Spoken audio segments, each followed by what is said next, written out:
Bonsoir. Good evening, everyone. Il me fait grand plaisir de vous accueillir à cette première activité de la 8e Conférence internationale sur l'éducation aux droits humains. Welcome to the 8th International Conference on Human Rights Education. My name is Ian Hamilton, and I'm the Executive Director of Equitas. Alors, je suis Ian Hamilton, je suis le directeur général d'Equitas. Avant de commencer, je souhaite vous rappeler de prendre des écouteurs puisque la soirée se déroulera en anglais et en français. Le français sera sur le channel numéro 2. So before we begin, just a reminder that you need a headset for translation, as this evening's presentations will be in both French and English, and channel 1 is for the English.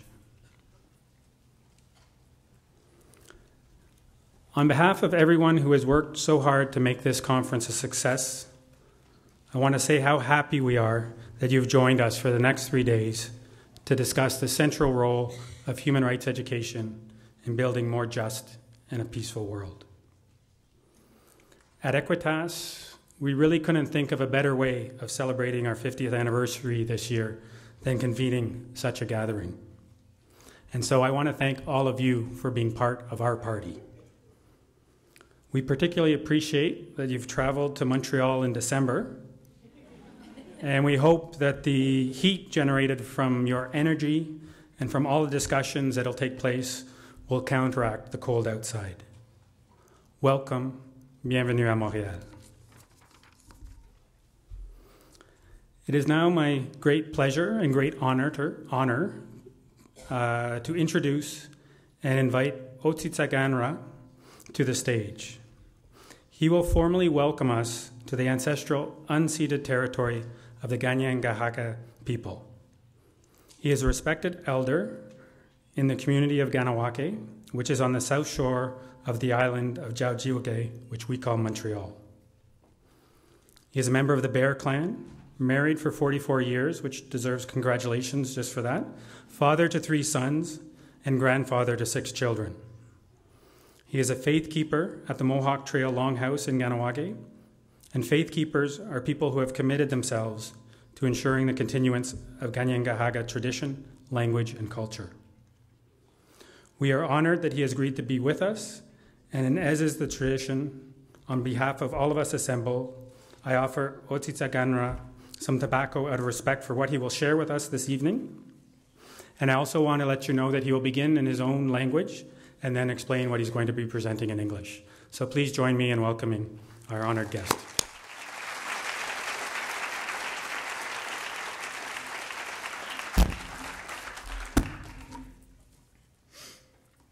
Onegi kujokwa ne azawada siyoste.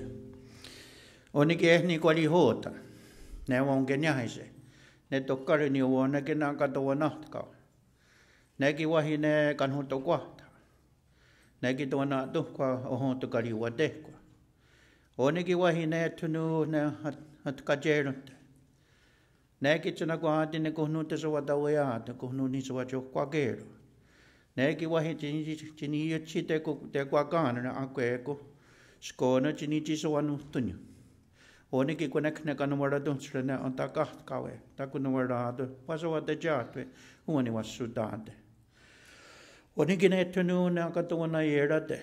Negi tuna kwa ne uhuntsakeka tawana dukwa. Negi yaki nista je huntsate.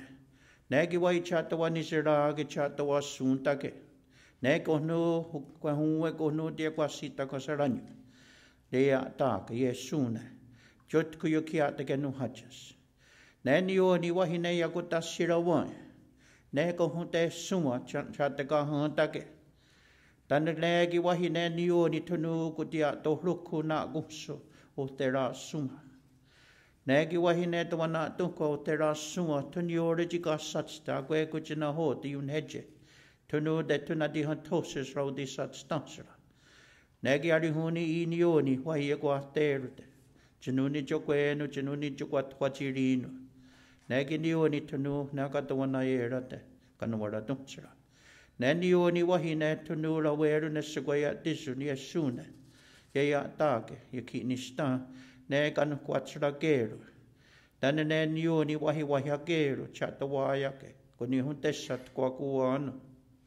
Tana ne niyo ni wahi lawero ne sukoya tiso ya kwa kwa ya take. Asni ko tate ko kuma. O na stoza heta unza usura. Neki wahi ne tane ni jikaso. Ne ato sai to watu kaya ke ai to wate kwa de ni chetu kutakwa.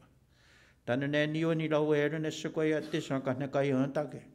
Ne kahne ki hoja ke na gungso ya go jinya tu danyo ne ki wahi ne ya go jinya ya tu danyo ne ki wahi tu no niyo ni wahi yo tna botache tanu ne niyo ni chika hiwa karhago kudio chata kayo teke oni ki akwe ko ashka ko chito wawe no ni ko ni guna kwe de tino rado kudio akwe ko chino ho tane karhago sna ko uncha ke kana ko te ko tawaye Tokine na yo to hak ne kwa ni guna. Ona ne ni oni anya kwa tu kwa buru ene kana kwa te kwa tenu jista tuche. China kwa ti ne kaeri ni ka wara ke. Ye kwa te raswi ji se yo rote. Tane ne ni oni wahi ne tonu ne ye tiso tu ko ra ti weres tonu ko dia to roku. Yukia te ke no hatches. Tane ne ni oni te ni dia ra kwa ra ke ye chidawa chia tane ye ki sota. Asato kene kakara kwa jit ko kiwai ya go swated ya kia to genu hadges. Kwa chiniori di jisto kwaro ene kana kwa de kwa den jisto duch. One ke os kakajito wawe nuni kwa nikura kwe go de tinu marado. Na ho tene karu ya ke ka ko tawaya. To kene na yo tumak ne ye kwa nikuna. Kwa chiniora on negi wa hitunu negi wa hitu sugoya disu. Negi ta hinu wara tuje wasugini naktutta se uani wani zerate uani wasudate como wa to no haror gam daga tarake ne ni ji wa hine ai to wata tanaru kwa ke ko no je dia kwa ta waye na chata wana kwe to yang ka cha da thate thunatte oni ki wa hine ta hinu wara to ne sugoya disu uani wasudate oni ki wa hine Tunu asin yo wona ke zakahra ke negia agera ke wanyu so wang tagung so wanyu sagung tan ne wahine te so wanya to negi wahine ona hakwe ko skono ona yo so kai ona tan ne so ni guna tan ne wahine aya so wat te ne ga ni gung li tan ne jena ho tan ne ate so wat thara ke hai so wayana rast. So what I would say in a short version, amongst Mohawk people, our ancestors left with us with many words, and often 10 minutes or 15 minutes is not long enough. But we always try to fit our words into the setting that we're in. So first thing I would say is, we begin with the ways that our ancestors have left to us, and they're called words which come before all things.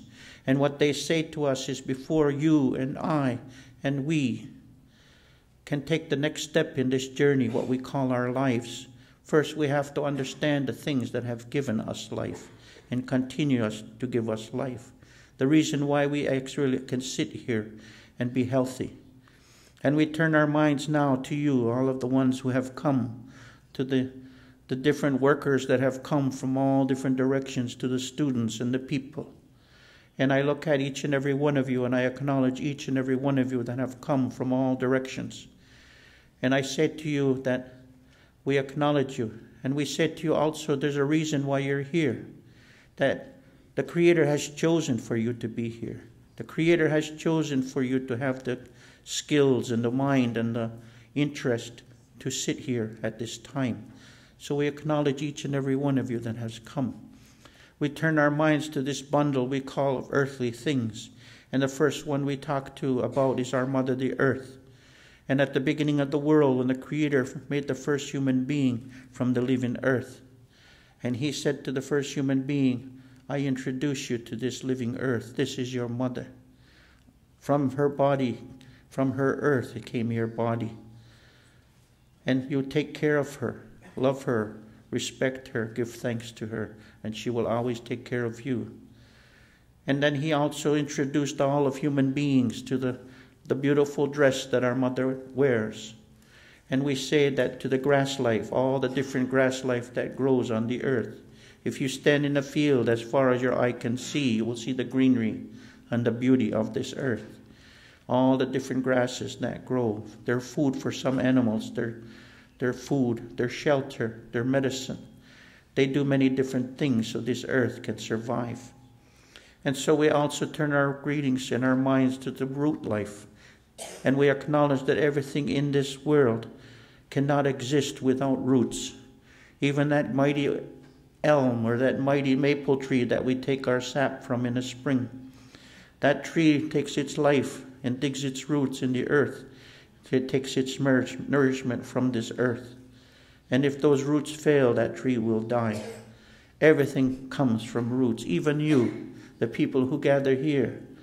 The roots that make you strong is the lineage that you come from, the lands that you come from, the place where your original belly button is buried in the earth. The culture, the identity, who you are is what makes you strong. And so you always have to be conscious and aware of the roots and proud of the roots that you came from. And that's something that's very important that I try to tell people. Each and every person in this world, the Creator gave us a gift. He chose us to be who we are. He made us perfect to be who we are, whatever nation, whatever people we are. And each and every one of us is special. And so we come from roots. We turn our minds to the medicines of life in the natural world, and we acknowledge the medicines, all the different kinds of things in this natural world. We turn our minds to the food life, the corn, the beans, and the squash. And they are the leaders of all foods that grow on the world. We turn our minds to the berries, the different kinds of berries. To this leader of all of the berry life is that strawberry. At the beginning of the world, when the sky woman fell, and she gave birth to our Creator and his brother. When she died in giving birth, they buried her in the earth, and from her heart grew the strawberries. And that strawberry shaped like the heart of our grandmother, and you squeeze it and it bleeds. That strawberry is very special. It's the leader of all berry life in this world. And we turn our minds to the waters of life, and we acknowledge that there is nothing in this world that can survive and exist without water.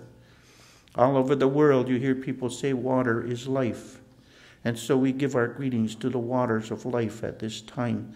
All of the things that live in the water, the bug life, the fish, to the great otter that swims at the edge of the rivers. He carries great medicine. We give our greetings to them as well. We turn our minds to the animals that run in the forest, the wild ones we call them. In our language we say gotadawaniyo. They means that they are free. There is no one in this world that controls their thinking or their words. They are free and they speak for themselves. And a deer has lived millions of years without relying on a machine or a fur coat beyond what he has given. A deer survives. All the animals in the world survive because they understand the original instructions of the Creator. And so we give our greetings to all of the animal life. To the trees, the different kinds of trees, we give them our greetings. They all have a special purpose in this world. So now what we do is we bundle our minds as one mind and give thanks to all of the things on the earth. And because they continue to work together in what we call the cycle of life, we live. So we give them our greetings. Now we turn our minds skyward and upwards. Above our heads fly the bird life. Right, the smallest birds to the great eagle. And they carry great medicine. They carry the beauty of their songs. They spread the seeds over the world. They give us the feathers to wear in our clothing, and they give us the meat to eat. We eat their oil is our medicine. So we give them our greetings at this time. We turn to the sun, the winds, the four winds. They come from all the different directions. And each one of them has a purpose. The north winds now bring the snow so our mother can cover herself and she can take a rest for the winter. And she can sleep just like we need to sleep in the nighttime. We turn our minds to the south winds that bring the warm airs so that in the spring the snow will melt, and the earth again will begin to grow. The west and the east bring the rains. And in the west wind live the thunder beings, and they're the ones that control the winds, and we acknowledge them at this time. We turn our minds now to the two sons, our older brother, the sun. He works with you men, and he's the one that controls the energy of your power. He lights up the earth every day and warms the earth. And everything that lives and grows pulls the energy of the sun. And then at nighttime, when the grandmother moon, her face is showing, everything grows. The tallest corn grows in the nighttime. Even for our grandmother moon, she carries great responsibility and power. All of the women that are here, they're here because our grandmother the moon, she has great energy. She works with the monthly cycle of life and birth and growth. Even the food knows that it grows in the light of the moon. Our grandmother has great responsibility, and we always give her our greetings and encourage her never to fail us. And I say to the people, what a great sorrow it would be in this world if our grandmother stopped doing her job and no more children would be born. We didn't hear the laughter and the crying of the newborns that are coming. What a great sorrow it would be, and how lonesome it would be when no more humans could grow and live. So we give our greetings to her. We turn our minds to now the stars, and we don't understand all of their responsibilities, but our ancestors knew them at one time. We look, even for us, next month, we get ready to begin our cycle of renewal amongst our peoples. And we look at the Pleiades, we call them Onaguadra, when they're right above our head. We know now it's the time to begin to renew our relationship with creation and Creator. And so the stars help us and guide us. Now we turn our minds to the Creator, and we give him our greeting because we thank him because he has allowed us to share some of these words with you. But he has allowed us to gather and rub our minds together for the future of our world. And then now we say, we have what in our ways 1,000-year-old ceremonies, I guess they call it. We call it 3 bare words. And what we do is we look at each and every one of you that are here, and we acknowledge that you have come from all different directions. And in all the different directions you have traveled, in the journey of your lifetime, and maybe in the journey of your parents and on, we have carried multi-generational pain from what we have left in other countries, what we have seen, what we see on the television every day about how we mistreat each other and how we hurt each other in this world. We carry those pains. And it's just like sorrow. And when you have sorrow and when you have death, first thing that happens is you have tears in your eyes. And so what happens, and then your ears and your sinuses block from the heaviness of sorrow, and you have a great lump in your chest. And so what we do is we say to you, each and every one of you, we will symbolically and spiritually reach into the Creator's land, and we will ceremonially and spiritually wipe your eyes. Each and every one of you. Now you can see clearly again. Now you can see the path that you have to walk in the future. The path that you have to walk to make sure that this world that we walk on is a better place. And we're careful about walking on our mother's body. We take that beautiful feather and we wipe the dust of heaviness from your ears and your sinuses, and we say, listen to the beauty of our words. And we say to you now, listen to the birds sing, listen to the earth, listen to the people that talk, listen to the minds of the people. You can see clearly, now you can hear clearly, now you can think clearly, and now you have a mind that can work to make this world that we live in a better place. And we say to you also that when you carry the heaviness of sorrow, that great lump that sits in your throat, We reach into the Creator's land and we take this spiritual ceremony water and we offer you a spirit drink to wash away this lump that sits in your throat and this fire that burns in your chest. And now we say that now that will be washed from you. Now you can speak clear words, soft words, never use words that will sharp or carry an edge. You should use words that carry a peaceful mind, that you use words that you can share together so that you can work towards this thing called one mind. And you see a common vision where the world can be a better place for our children to be born into. Because this journey we're on, it's not about you and me. Our ancestors tell us everything we do, we have to make sure that this world, 7 generations in our future, our children will still be born into a world where they can live in peace. They can breathe fresh air. They can eat food. And they can be strong together. And so this is what we do at this time for you, our relations. And so now you hear clearly, you see clearly, you can talk clearly. Now we give you the strength and we say we free you now to go on your journey to discuss about human rights and how we relate to each other. And what we say to you now is we understand. Our ancestors, we understood about how we live together in humanity, because the earth tells us. Everything in a cycle of life, they say, is equal. The earth, the worms, the bugs, the trees, the sky, the wind, everything is equal. Everything has a purpose. Human beings, we're only one part of the cycle of life.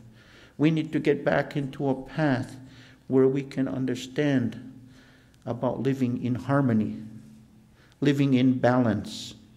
And when we understand the cycle of life, we understand that in all races of people, no one is higher than the other.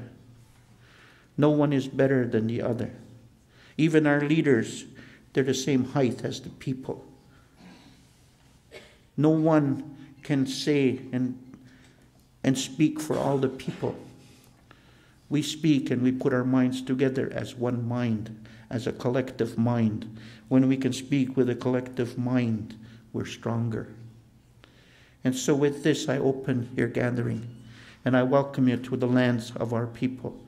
And I will give you only one direction. I will say, walk softly and gently on our mother's body. Always walk with respect on our mother, the earth, in this part of our world. Thank you for listening.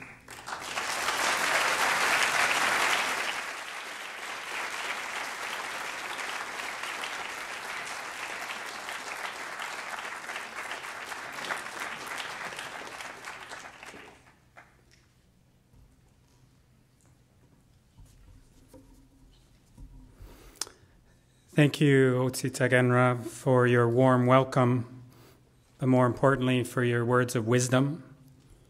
I think these are important words that remind us of the importance of educators, and particularly human rights educators, of humility, to remember to celebrate our roots and our connections, to live in balance with the environment, and also that these notions of human rights that we talk about are not new, that they resonate in all cultures and have roots everywhere in the world.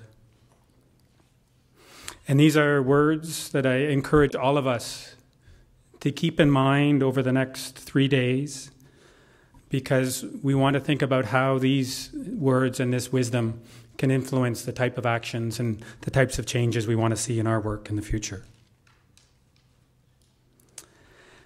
To continue, it is now my great pleasure to introduce a close friend and colleague. Elena Ippoliti is a human rights specialist from the Methodology, Education and Training section at the Office of the UN High Commissioner for Human Rights. She's also been our main counterpart at the office in organizing this conference and our partner of Equitas for the last 20 years. So please join me in welcoming Elena Ippoliti.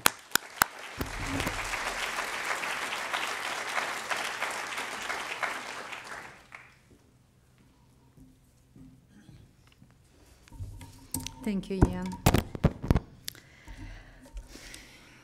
Good afternoon. It's kind of intimidating to speak after such a beautiful talk we heard, but I'll do my best.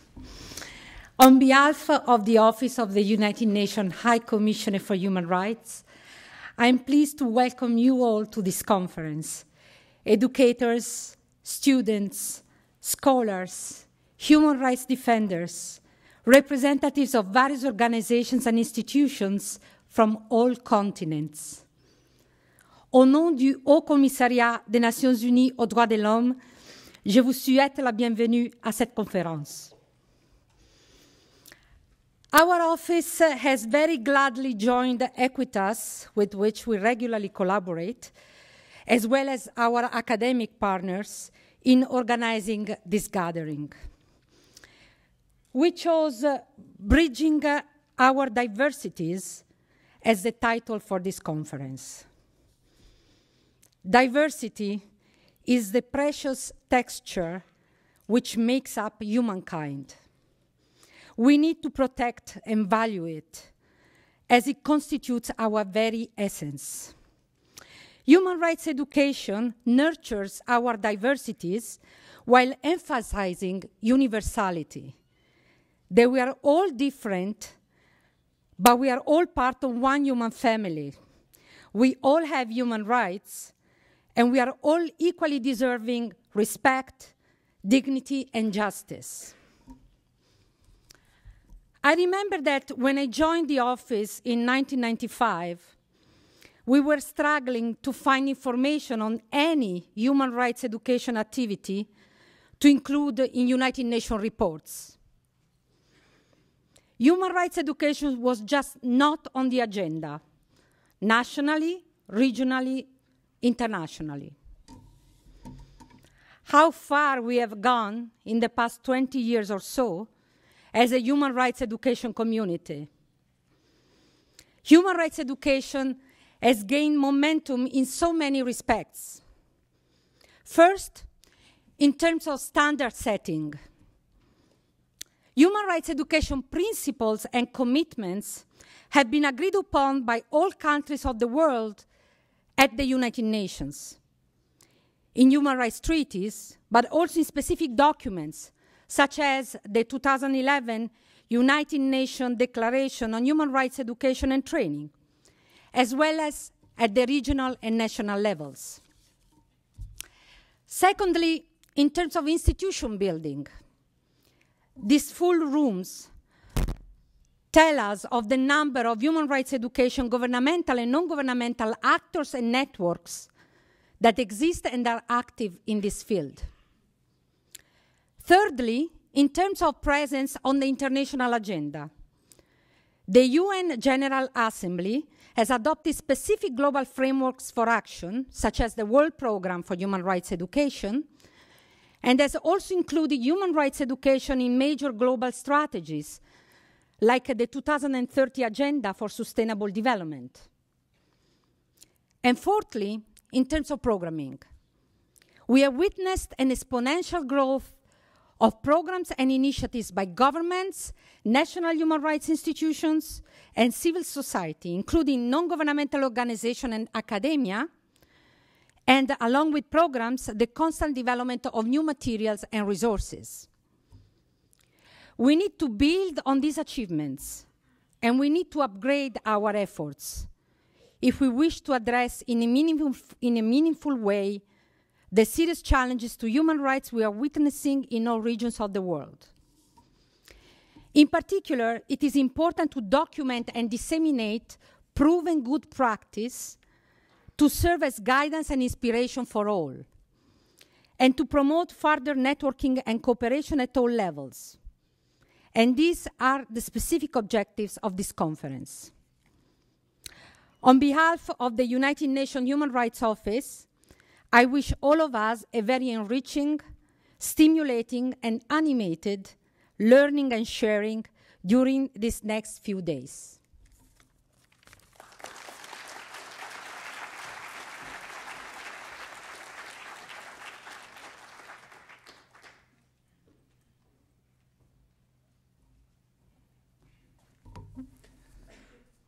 Thank you, Elena, for those words, for your collaboration, and most importantly, for your continued engagement in human rights education.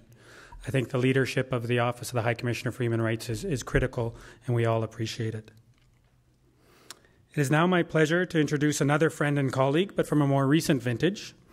Dr. Sev Ozdowski is a professor and the Director of Equity and Diversity at Western Sydney University. He's also president of the Australian Council for Human Rights Education.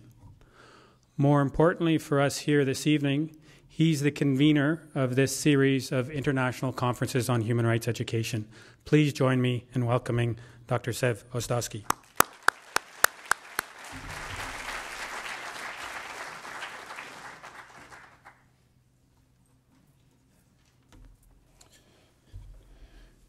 Thank you, Ian. And also, Charles, thank you for your welcome to territory. It was a very spiritual speech. Welcome, everyone, and in particular, welcome the members of the opening ceremony panel. Welcome to all of those whose work really made this conference possible. And in particular, I would like to welcome young people, students, and volunteers who are here with us. Welcome, everyone. I must say it's great to be in Montreal. It's quite a change from hot Sydney 2 days ago. It's also good to see so many familiar faces in the audience of people who attended earlier conferences, just too many of you to mention you all. The Human Rights Education Conferences started in Sydney in 2010. Then it was Durban, Krakow, Taipei, Washington, D.C., Middelburg, Santiago, and now Montreal. And I'm very pleased that the conference is taking place here in Montreal, as Montreal has a history of peacemaking and celebrates its diversity. It's also an important city in a country that has human rights record as an envy of the world. Just 2 days ago, the Canadian Prime Minister Trudeau apologized for decades of LGBTQ2 past discrimination and promised compensation. This must be a first such undertaking in the world. And the Montreal Conference is also clearly a path breaker. It is for the first time that the conference was organized by non-government organization. Previously, they were held and organized by academic institutions. And my warm thanks goes to Ian Hamilton and to his Equitas team for their vision, hard work, and excellence. Another first is that we have and we use now conference apps. They were never used at earlier conferences. Finally, contrary to the program format of the past conferences, this conference program centers on advancement of practical skills to be learned in a series of workshops. The timing of international human rights conferences is not accidental. December is a very special month in the human rights movement. 10 December, it's a birthday of the Universal Declaration of Human Rights, the declaration which for the first time recognized in international law that human rights are universal and apply to everyone, everywhere, and always. And since 1948, and in particular since Sydney Conference, much has been achieved. We have built a world movement to advance human rights education. We have contributed to the strengthening of the UN Human Rights Education Framework, and clearly we have put human rights education into domestic curricula of our respective countries.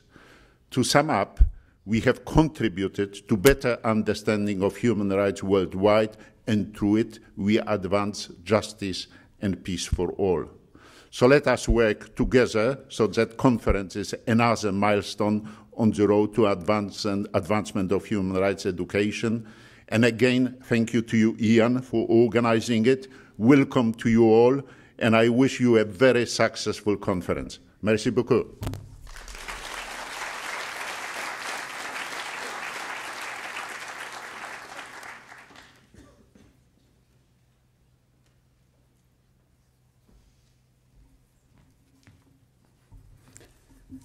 Thank you, Sev, and thank you for all the support you provided over the last year and a half. We're really delighted that you're here with us here in Montreal. J'ai maintenant le grand plaisir de présenter Mark Allen, qui partageait quelques mots de bienvenue au nom du gouvernement du Canada.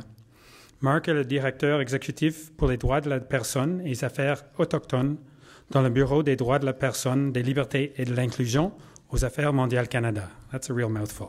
Depuis le début, il nous a appuyé grandement. S'il vous plaît, me joignez en souhaitant la bienvenue et inviter Mark Allen à la podium.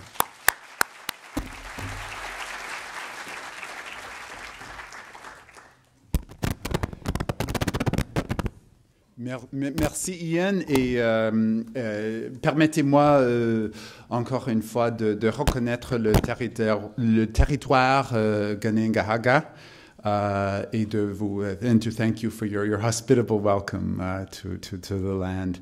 C'est un grand plaisir pour moi d'être de retour à Montréal et de vous accueillir ici au Canada et à la conférence de la part du gouvernement du Canada. Les droits de la personne ont été depuis longtemps au cœur des valeurs canadiennes et de la politique étrangère du Canada. The current government of Canada that came to office 2 years ago has renewed this engagement and taken real strides in its commitment to recognize the importance of human rights both here in Canada and around the world. Let me just give you a few examples. We've committed in Canada to implementing the United Nations Declaration on the Rights of Indigenous People. We've committed to prohibiting discrimination on the grounds of gender identity and gender expression. Internationally, we've endorsed the Safe Schools Declaration to prevent armed attacks on colleges, universities, and schools. We're taking a seat for a 2-year term on the United Nations Commission on the Status of Women. We've launched a feminist international assistance policy, and we've issued public guidelines for support from our embassies around the world to human rights defenders. We're currently the co-chair, together with Chile, of the Equal Rights Coalition, which is working to advance human rights and inclusive development for LGBTI people. And always we're working in close cooperation with our Indigenous partners and with our civil society partners, because it's civil society that advocates, that advises, that informs, supports, builds, and indeed teaches and educates. And it's civil society that now has a seat at the table of the multi-stakeholder table under the newer, nimbler forms of multilateralism that we're seeking to champion, including as co-chair of the Equal Rights Coalition. Donc c'est un vrai plaisir pour moi d'être invité par Equitas, un de nos grands partenaires de la société civile, à avoir une place à votre table. Et encore une fois, de vous accueillir ici à Montréal et de vous souhaiter une bonne et fructueuse conférence. Bienvenue. Merci.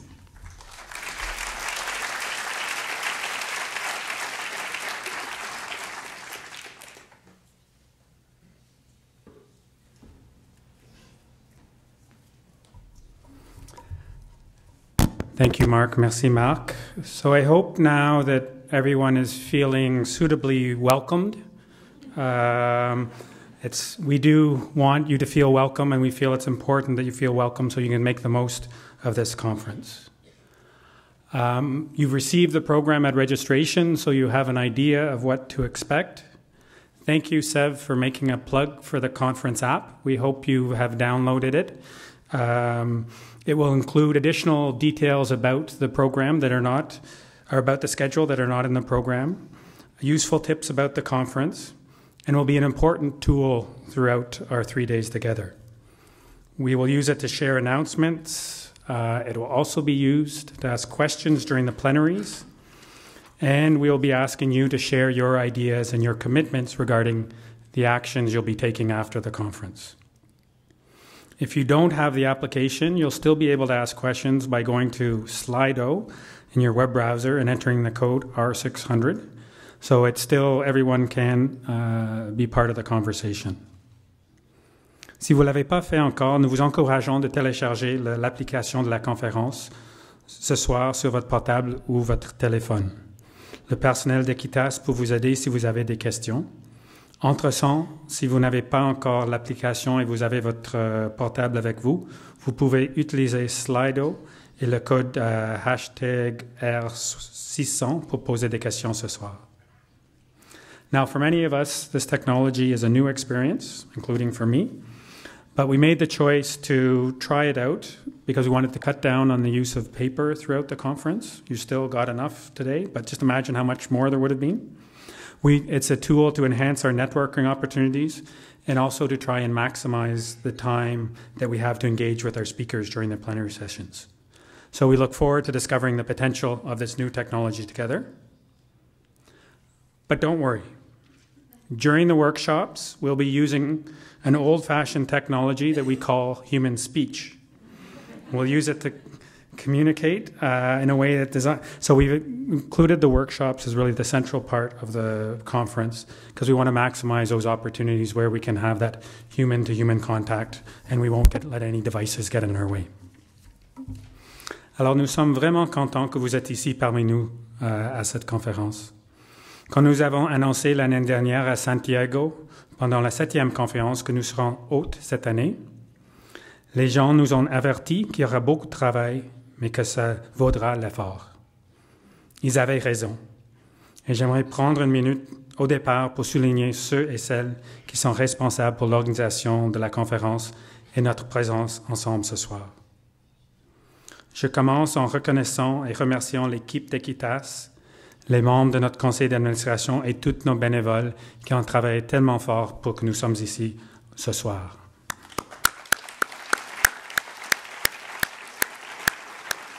C'est une longue liste et vous trouverez leurs noms dans votre programme.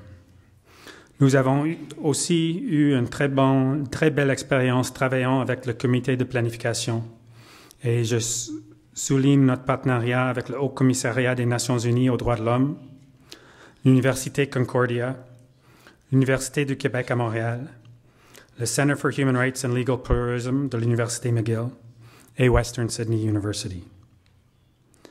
Je tiens à remercier également nos partenaires financiers. Vous avez vu leurs noms avant la session et vous le verrez tout le long de la conférence. Ils sont Affaires mondiales Canada, le ministère des Relations internationales et de la francophonie du gouvernement du Québec, le Haut Commissariat qui a également contribué financièrement, le groupe financier Banque TD, BGIS, CGI, and I don't know all the acronyms, what they mean, so I can just give you the letters.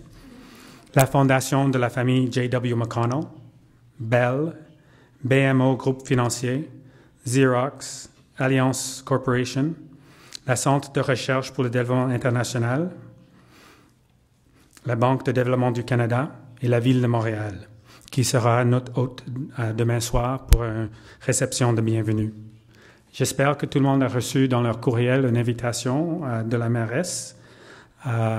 Si vous n'avez pas encore répondu, on vous encourage de le faire ce soir, de répondre à la courriel pour confirmer votre présence. Alors merci encore à tous et à toutes qui ont contribué à notre présence ici aujourd'hui. Nous avons une belle opportunité de passer les 3 prochains jours ensemble. Cette conférence nous offre à tous une occasion unique de partager et collaborer avec des collègues du monde entier pour développer nos connaissances et de renforcer nos outils d'éducation aux droits humains.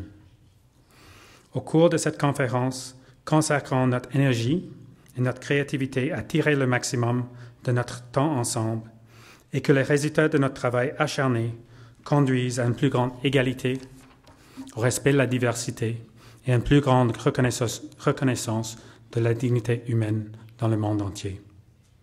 We have this wonderful opportunity to be together over the next 3 days, so let's make the most of it.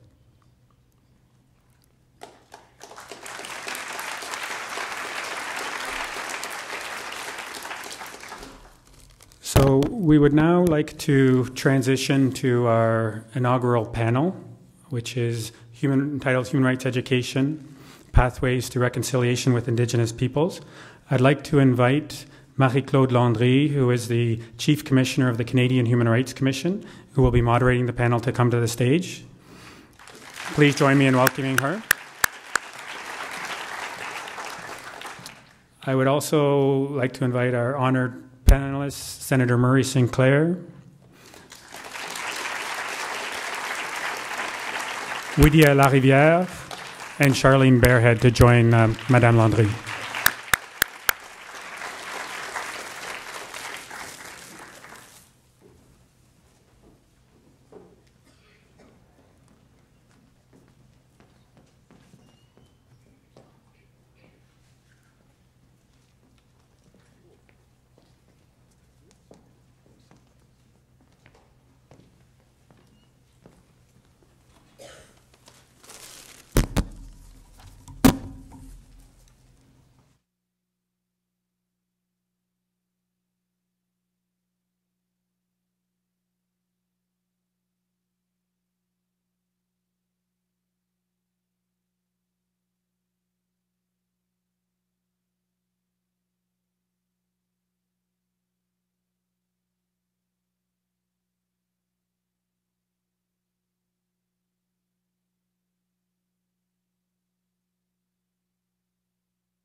Good. We're on now. Hello? Est-ce qu'on m'entend? And I don't think this is working. Hello, hello, hello. Hello, hello. Oui, là on m'entend? Oui. Ah, bon. C'est un début. Bonsoir, good evening, everyone. I would like to reiterate that the land on which we gather is the traditional territory of the Kenyan Kehaka, and a place which has long served as a site of meeting and exchange amongst nations. I would like to thank the Mohawk people for welcoming us to your traditional territory. I would like also to thank the elder Charles Patton for the inspiring and peaceful words. En tant qu'institution nationale des droits de la personne au Canada, la Commission canadienne des droits de la personne joue un rôle important dans la promotion et dans le suivi des obligations du Canada en matière des droits de la personne ici et à l'étranger. Dans ce rôle, la Commission accorde une autre priorité à l'éducation en matière des droits de la personne. Avec l'augmentation récente du discours public haineux au Canada et à l'étranger, la promotion de l'inclusion et du respect par l'éducation devient plus que jamais essentielle pour prévenir la haine et l'intolérance. Le défi consiste à agrandir la communauté des gens qui croient fermement, comme nous, que le bien-être du Canada dépend de la conviction de chacun de nous que le Canada appartient également à tous. Lorsque les droits des autres sont bafoués ou niés, nous devons tous, chacun, ressentir l'obligation de dénoncer la situation et réaliser que nous pouvons tous contribuer à notre façon à un Canada qui inclut tout le monde. Now, allow me to introduce our three panel members today. Three individuals who have significant contributions to fighting for the rights of others and the need to address inequities in our country. Senator Murray Sinclair of the Senate of Canada, Ms. Wydia Larivière, Education and Cooperation Officer with the Quebec Human Rights and Youth Rights Commission, and Ms. Charlene Barehead, Education Lead in Canada's National Inquiry into Missing and Murdered Indigenous Women and Girls. Before inviting Senator St. Clair to deliver his address, I will share with you a few biographical details of each of them. First, Senator St. Clair is one of Canada's most influential voices about the power of education to aid the healing process of reconciliation. As the chair of the Truth and Reconciliation Commission, he has generously shared his time and knowledge, traveling across the country to connect with Canadians and articulate the trauma caused by the Indian residential schools and the ongoing impacts on our population today. In 2015, with the release of the Truth and Reconciliation Report, Senator St. Clair, perhaps unknowingly, threw a challenge to us all. He shared the following words, and I quote, "Education has gotten us into this mess, and education will get us out." He reminded us that education is the means by which we will be able to fix what is broken. In the same spirit, the Canadian Human Rights Commission believes that human rights education is key in building bridges between cultures and promoting renewed relationship. Good afternoon, Senator St. Clair. Hello. Wydia Larivière. Le 10 novembre dernier marqua le 5e anniversaire du mouvement Idle No More au Canada. Il y a presque 5 ans, jour pour jour, dans les rues de Montréal, des centaines de personnes ont défilé, côte à côte, pour soutenir ce mouvement contre la haine et le racisme. Madame Larivière, l'une des cofondatrices de la section québécoise du mouvement Idle No More, y était en première ligne. Madame Larivière représente une nouvelle génération de jeunes autochtones dévoués qui œuvrent ensemble vers un objectif commun, devenir des leaders et des agents de changement. Cette année, Madame Larivière et le sénateur St. Clair ont été les fiers récipiendaires du prix Ambassadeur de conscience, décerné par Amnesty International, et ce, en reconnaissance de leur engagement exceptionnel envers les droits autochtones et leur lutte contre la discrimination.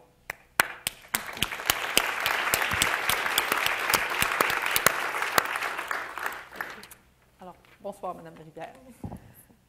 Finally, Ms. Charlene Barehead, our third panel member, is a firm believer in education as an essential factor in reconciliation and is well-versed in what's happening across the country in terms of education. She works closely with ministries of education, universities, teachers, and educators to respond to the Truth and Reconciliation Commission's call to action. She has brought her expertise to the National Inquiry into Missing and Murdered Indigenous Women and Girls to prevent and eliminate violence against Indigenous women and girls in Canada. Bonsoir. Good afternoon, Madame Barehead. Before giving the Senator St. Clair the floor, I would like to invite all of you in the audience to write through Slido web application your question for the panelists. Perhaps we can show it on the screen, that you can also vote for the question you will most like to discuss with the panelists. I will now like to give the floor to Senator St. Clair for his address. Thank you.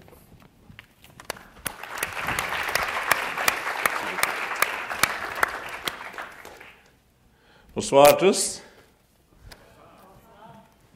Je soupçonne que je suis la raison que nous avons commencé en retard, parce que pour la dernière heure, je voyage sur les freeways et highways de Montréal. Et la ville de Montréal a décidé de me faire stationner mon auto chaque 10 pieds. Every 10 seconds I had to park my car on the freeway, and so I was a little late getting here, and I apologize. Je m'excuse. I want to acknowledge the elders who are here, and thank you for beginning this in a good way. I want to take a few minutes, if I can, just to talk about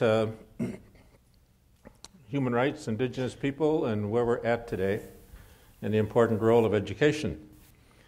And talk about it from my perspective, my experience, not only as a judge, retired now, as a senator, but also as an Indigenous person, because you can never really put that aside. My elders teach me, you are born Anishinaabe, you will always be Anishinaabe. But I didn't always know that, and in fact, one of the reasons why I went to law school was to I went to law school in order to get into politics, but I ended up going into law after law school. Imagine that. Eh? And I practiced law for 10 years, and then I was a judge for 28 years, and then I got into politics. My wife said I could only do this for a few years, and then I have to really retire. But I went to law school to get into politics because I needed to answer some questions for myself. I needed to know the answers to some very big issues that were bothering me. Because as I was growing up, I saw all around me in the community where I lived, and I didn't live in a big community, but there was a few hundred Indigenous people who lived in what used to be an Indian reserve called St. Peter's Indian Reserve in Manitoba. But the government had taken away the land and had sold it to people coming from Europe who wanted to farm it. And so the Indigenous people initially were kicked off and were transferred up to a northern piece of land that they couldn't farm and they couldn't make a living on. But my grandfather and a number of other families refused to leave. And so we stayed behind, and as a result of that, the government took away his legal status under the Indian Act. And he lost his status, and all of the family members lost the ability to register under the Indian Act because of my grandfather's decision to remain behind. But it wasn't just that I wanted to know. I did want to know why the government gave us a reserve in 1871 and then took it away in 1911, only 40 years later.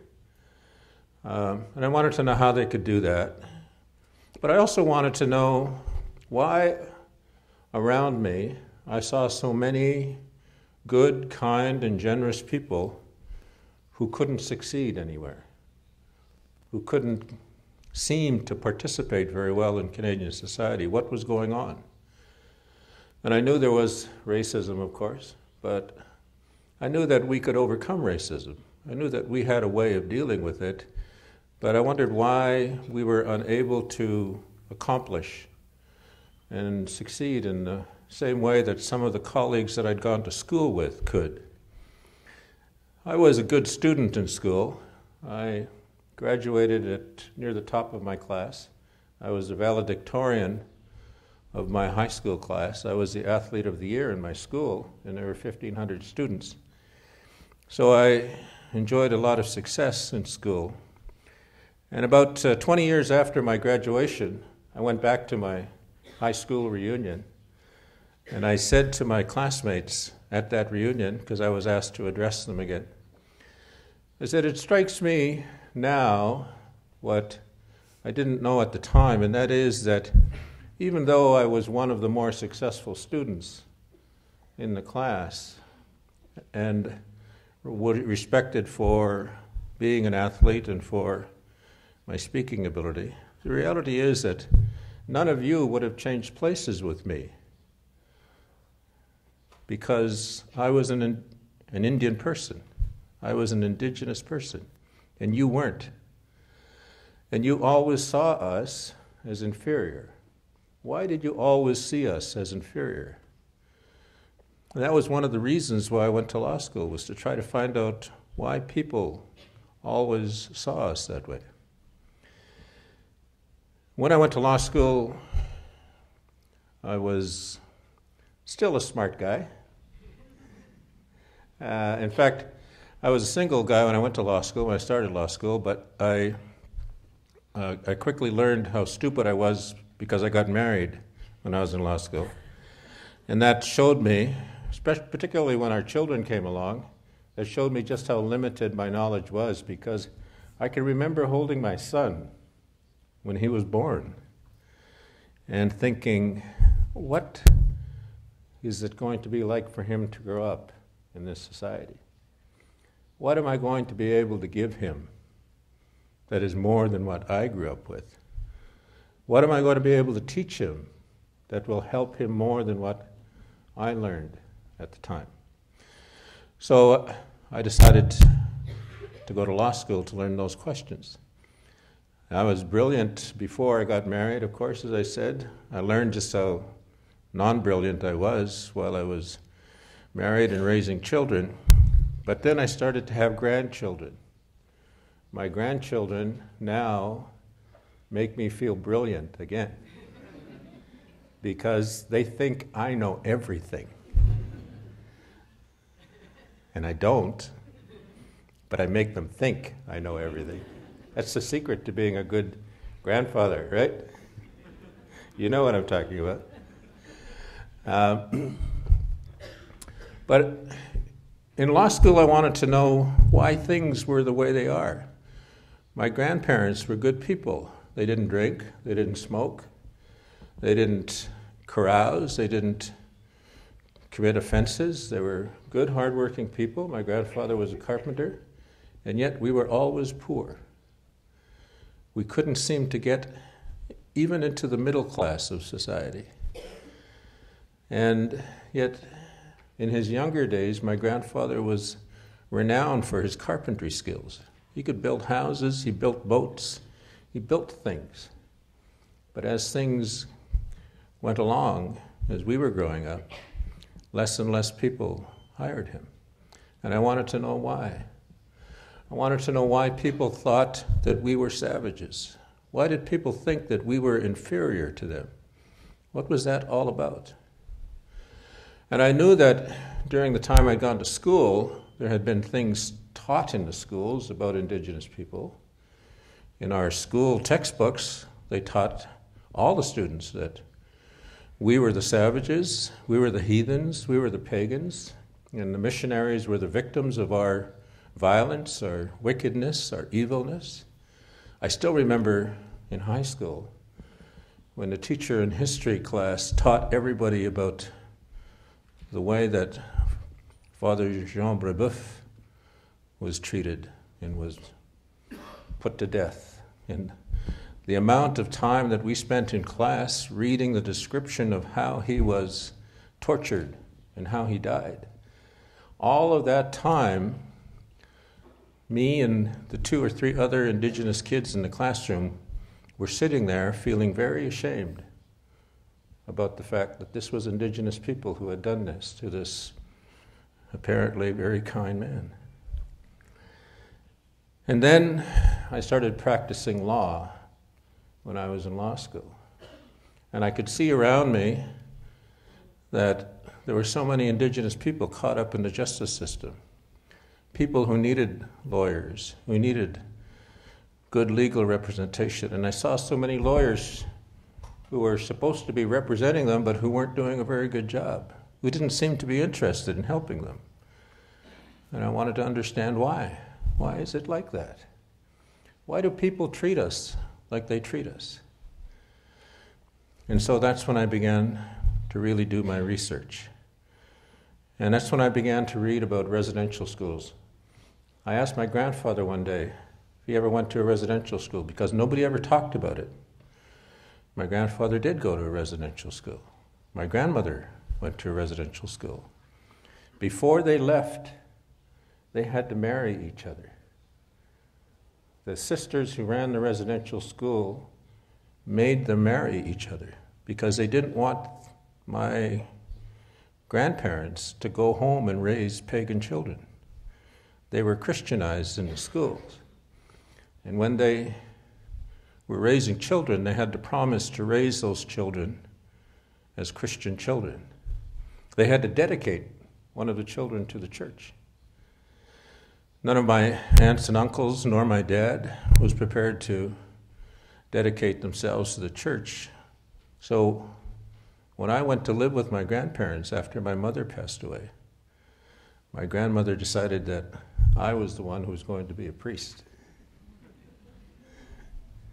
Whoa, boy. Came close there. But as often happens, when I became a teenager, two things happened. One is I started to read about the church and its role during the Second World War, and that was unimpressive to me. But the majority of the reasons had to do with girls, of course. And I still blame Christine Komodowski for misleading me and leading me astray, because I realized that that was not the life I wanted to lead. And I wanted to go to university, and I had to get my grandmother's permission to do that. And so when I took the forms to her, because in the 60s they made you get your parents' permission before you could take university courses, I had to get her to sign the forms because she was my legal guardian. And she wouldn't sign them because she said she wanted me to go to the seminary, become a priest. But finally, I begged and pleaded, and she finally signed them on the day I had to turn them in, and she said, "I'll sign these for you, but you have to promise me that you will not become an educated bum, that you will do something with this education." And so every time I think about quitting a course or quitting a career and moving on to something else, I always think of that and the commitment I made to her, that I would not become an educated bum, that I would do something with my education. And so as a lawyer, I set out to represent Indigenous people, learn about Indigenous issues, and I began to learn about residential schools. Residential schools I learned about, and those of you who are from Canada or have read the report that I had a hand in writing about residential schools will know that after a confederation, after Canada was created, the government of Canada decided to take the children away from their Indigenous parents and place them in institutions away from their parents, far away from their parents, and indoctrinate them into Canadian society.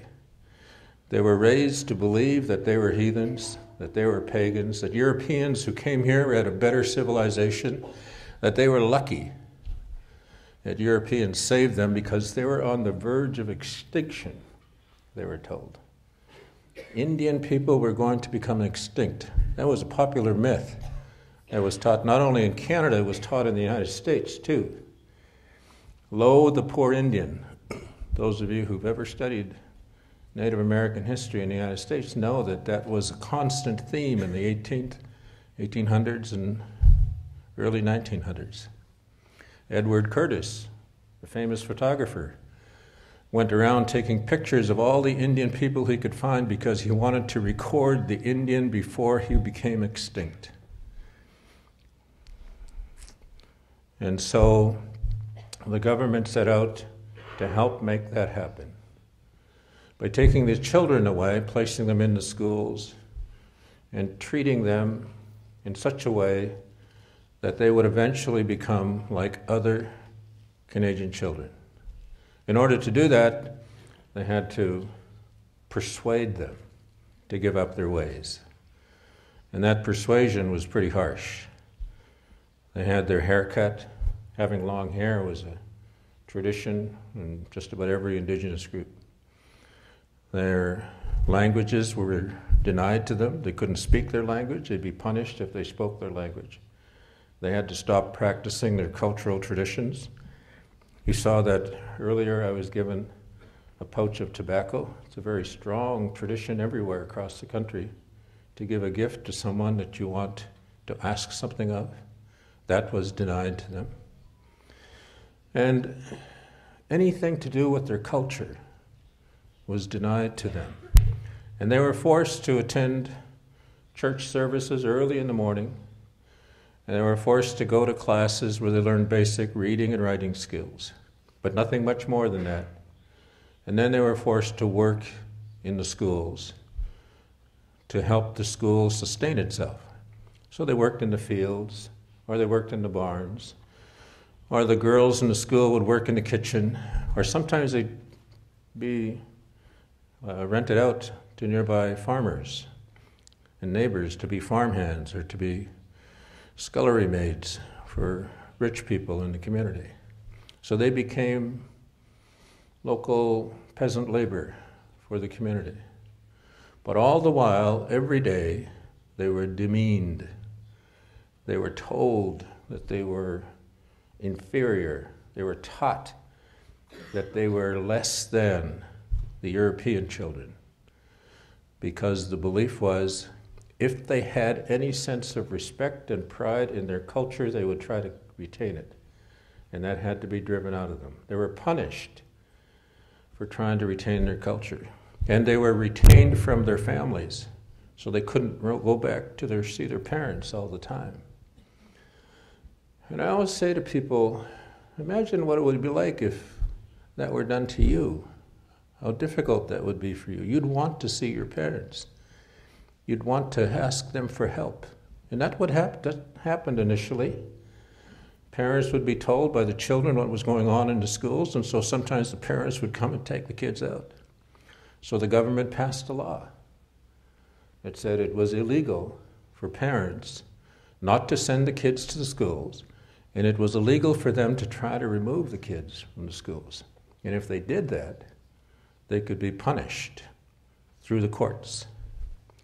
And there's records of parents who did try to do that and who were punished. Every fall there was a roundup of kids in the communities. We've heard many descriptions of those roundups, where the government agents descended on the community, rounded up all the kids, threw them into wagons, boats, canoes, put them on trains, and shipped them off to a school somewhere. And sometimes, in fact, the kids were too young to go to school. We heard stories of 3- and 4-year-old kids being caught in the roundup and being shipped away to the schools. Obviously, it wasn't for the purpose of educating them. It was for that reason of indoctrinating them. And some of the children were so far away from the schools that they wouldn't be sent home because it was too expensive. Numbers of them tried to run away and were caught and returned. A number of them died in the schools. A number of them died running away. But imagine what it would be like for you if this were done to you. Or imagine what it would be like if this were done to your children or to your grandchildren. What would you do? You'd try to keep them at home, but I told you that it's already against the law to try to keep them. Maybe you might go and vote these people out of office who created these laws. Well, they passed a law in 1891, said that Indians no longer had the right to vote. They actually got the right to vote in 1885. But in 1891, they took it away. And they said, in fact, that the only people who could vote were persons. And person was defined as meaning anyone other than an Indian. So Indians became non-persons under the law. Well, if you can't go and get them, and you can't vote the people out of office, maybe you can go to court, get the court to rule that your children can come back to you. Well, the government responded by passing another law that said, if you were an Indian and you wanted to go to court, you couldn't do it unless you got the permission of the Minister of Indian Affairs first. So in other words, if you wanted to sue the minister, he had to give you permission to sue him. Never happened. Nobody ever got permission. Maybe you could get legal advice. Maybe you could get a lawyer to tell you what your solutions would be. So they passed another law that said any lawyer who agreed to give legal advice to an Indian person would lose their right to practice law unless they got permission from the Minister of Indian Affairs to give that advice. Well, they can't take them out. Maybe what you'll do is you'll protest, all right? Everybody likes to protest, right? You'll gather together, a bunch of people will march down the streets, will carry placards. And so they passed a law called the Indian Conspiracy Laws, which said if 3 or more Indian people gathered together for the purpose of discussing a claim against the government of Canada, they were guilty of an illegal conspiracy. Sort of like Canada's terrorist laws these days. They were guilty of a conspiracy. They could be prosecuted and sent to prison. And some people were. And to make it even more difficult, you had to get a pass from the Indian agent to leave the reserve, so you couldn't go and gather outside of your community. And all the large gatherings were prohibited. So the sundances, the potlatches, the big events, anytime people wanted to gather, powwows were rendered illegal because they said any Indian who wore Indian garb was committing an offense. Don't know what Indian garb is. Apparently white people could wear Indian garb, so cultural appropriation was approved of. But Indians caught wearing Indian garb could be prosecuted and sent to jail.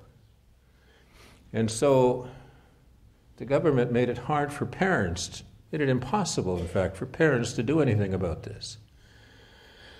And then on top of that, the government decided that it wasn't enough merely to take the children away and indoctrinate them. We had to do something about these communities they came from.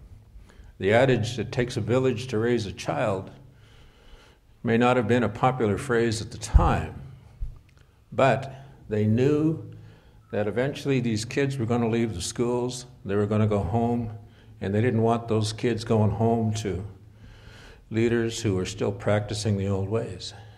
So they made it illegal to practice any indigenous ceremony in their community. So you couldn't go into sweat lodges, you couldn't have powwows, you couldn't hold any kind of indigenous ceremonies.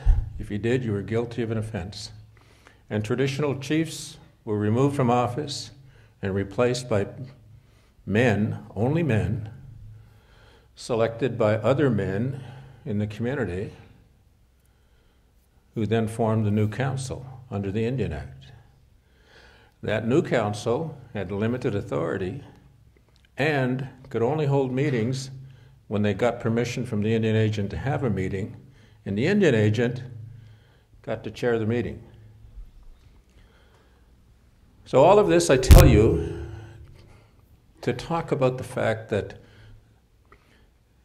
the government of Canada did not wage war against Indians like the Americans did. They waged war against Indians through law. They waged war through law. They took away all the rights that every other citizen of this country had, and then denied them access to the courts, denied them access to any political process, denied them access to any public support as well. And so the reality is that for almost 100 years, until the 1950s and 1960s, it was only after the Convention on Genocide, after the Second World War, that Canada started to change these laws. And it was that length of time, 4 or 5 generations of people were subjected to this very debilitating form of living. And on top of that, the government, who had promised in the treaties to build schools in the community, wouldn't build the schools, had promised to provide support to the people who were living in their communities by helping them to develop their communities, wouldn't develop the communities. So they failed to uphold their end of the bargain in the treaties. But they did keep the land that the Indigenous people surrendered in the treaties.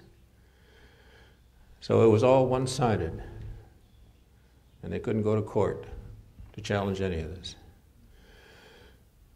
When I got out of law school and started practicing law and talking to elders about some of these things, the one thing that I can remember feeling within the first year that I was practicing law was how wrong my decision was, because I felt like I had gone over to the dark side. I felt like I had betrayed my people by becoming part of a legal system that had so long denied our people any sense of justice, any access to justice. And so I decided to quit practicing law. And I was going to go and be a carpenter, because I was pretty good with carpentry stuff because my grandfather had taught me. But my wife said, before you do that, why don't you go and talk to an elder that we knew? His name was Angus Merrick. She said, go talk to Angus, ask him what he thinks. So I did. I went to talk to Angus. And we spent all day together. He drank a lot of tea. He smoked all the cigarettes that I took to him and listened to everything I said. And he sat there silently, letting me talk about it all, just like you have. And then at the end of it, he said, the problem is that you're too educated. I said, how can you be too educated? He said, the problem is that you're too educated one way, and you're not educated enough the other way. So what does that mean? He said, you know everything there is to know about the white side of this country, but you don't know what it means to be an Anishinaabe. You don't know what it means to follow the teachings of your people, because they have been denied to you. But he said, no longer are they denied to us. So you have to go and find out what those are, and you have to learn how to bring them together. And if you do that, he said, you'll be a better person. You'll be a better husband, you'll be a better father, you'll be a better lawyer. You might even be a judge one day, he said, and you will be a good judge. But you have to learn what it means to be an Anishinaabe. And when you learn that, he said, then you will learn how it is that those things are supposed to be resolved. You will be able to figure out how to come to terms with those two sides, he said. And when I thought about it, he was giving me a teaching on reconciliation. He was giving me a teaching that reconciliation is about figuring out how two opposite, different, challenging things can be brought together. And it is through learning. It is through understanding. Understanding for me, but understanding as well for others. And so in my career as a judge, as a lawyer, as a judge, and now in the Senate, I spend as much time as I can trying to educate non-Indigenous people about what Indigenous people are talking about what they're thinking. And I've also tried to get them to see that they have been raised and educated to believe in the myths of superiority. Because just like we have been educated, not only in the residential schools, but in the public schools, to believe that we are inferior people as Indigenous people, non-Indigenous children were also taught the same thing, that we were inferior people. And they were also taught to believe that their people, their ancestors, were superior beings, were intellectually, socially, legally more superior And therefore, they had the right and the privilege of being able to govern us. And for that reason, I spent a lot of time telling them that that's not true. I was going to say another word, but that's not true.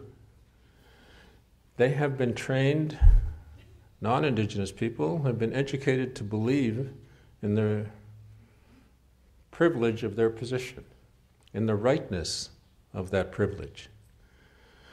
And they have been taught to believe that we are not entitled to that because we are not like them. And so until we resolve those two conflicts, those two sides, and make everyone see that it's a result of the way that we have been educated in this country, we will never be able to resolve our differences.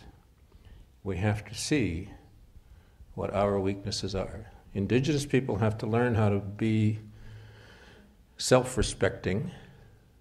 They have to learn, in fact, that they do have a valid culture. They do have a valid history. They do have valid beliefs and valid laws, and despite what the schools have been teaching us, and non-Indigenous people have to be taught the same thing, that we are just as good as them. It's easy to say. It's hard to know why that's right. And we have to show them why that's right. And part of it is that we have to make sure that the laws of this country recognize that very simple principle as well. So the laws on the rights of the people have to ensure that they do not deny us access to the courts, access to the processes of the political system and the processes of the public support system. We have every right to do what every other person in this country can do about asserting our rights. And we have to exercise those rights or we'll lose them, but others also have to respect those rights. But we not only have the same human rights that other people have in this country, we have special rights as Indigenous people because we were the original people of this land. And we have to learn how to reconcile that with those human rights that we also claim to have. And that's another discussion that Indigenous people have to have. Because otherwise, the other side is going to believe that we want it all and give them nothing, or that we are trying to be ahead of them.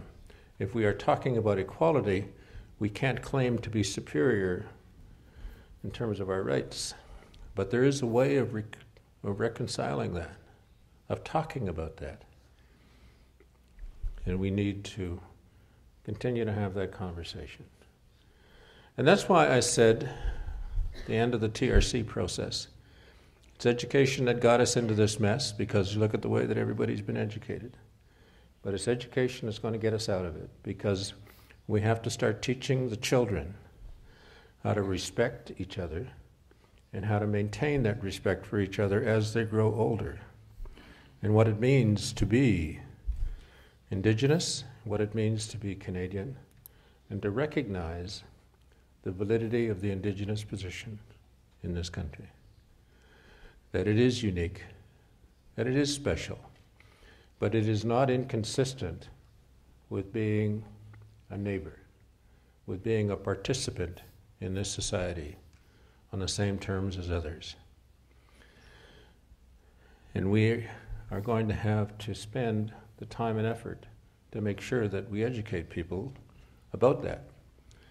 It took us 7 generations of residential schools to make this mess. It may take us that many generations, may not, but it'll take us generations before we get anywhere near a proper understanding. Because right now the leaders are functioning from those different levels of awareness, knowledge, and education. The future leaders are the ones who are going to be better educated, and they will be able to have a better conversation. They will be the ones who can talk to and about each other with respect. Right now, we can't. So, I really believe in the importance of education for the purpose of reconciliation. I believe in the importance of education for understanding how law also contributed to this mess. Because those who were educated to believe that they were right to use law in that way were wrong. And we need people to see that, because otherwise they will do it again. Now, this country and other countries, the United States, some parts of Europe, are using law against Muslim people. And we need to speak out against that. We need people to understand that we cannot tolerate those kinds of discriminatory laws. Because if we let them get away with it with one group, then other minority groups, other people who are not in that privileged position, will become just as vulnerable. And so we must always defend against the misuse of law, and it's through education that we will do that. Thank you.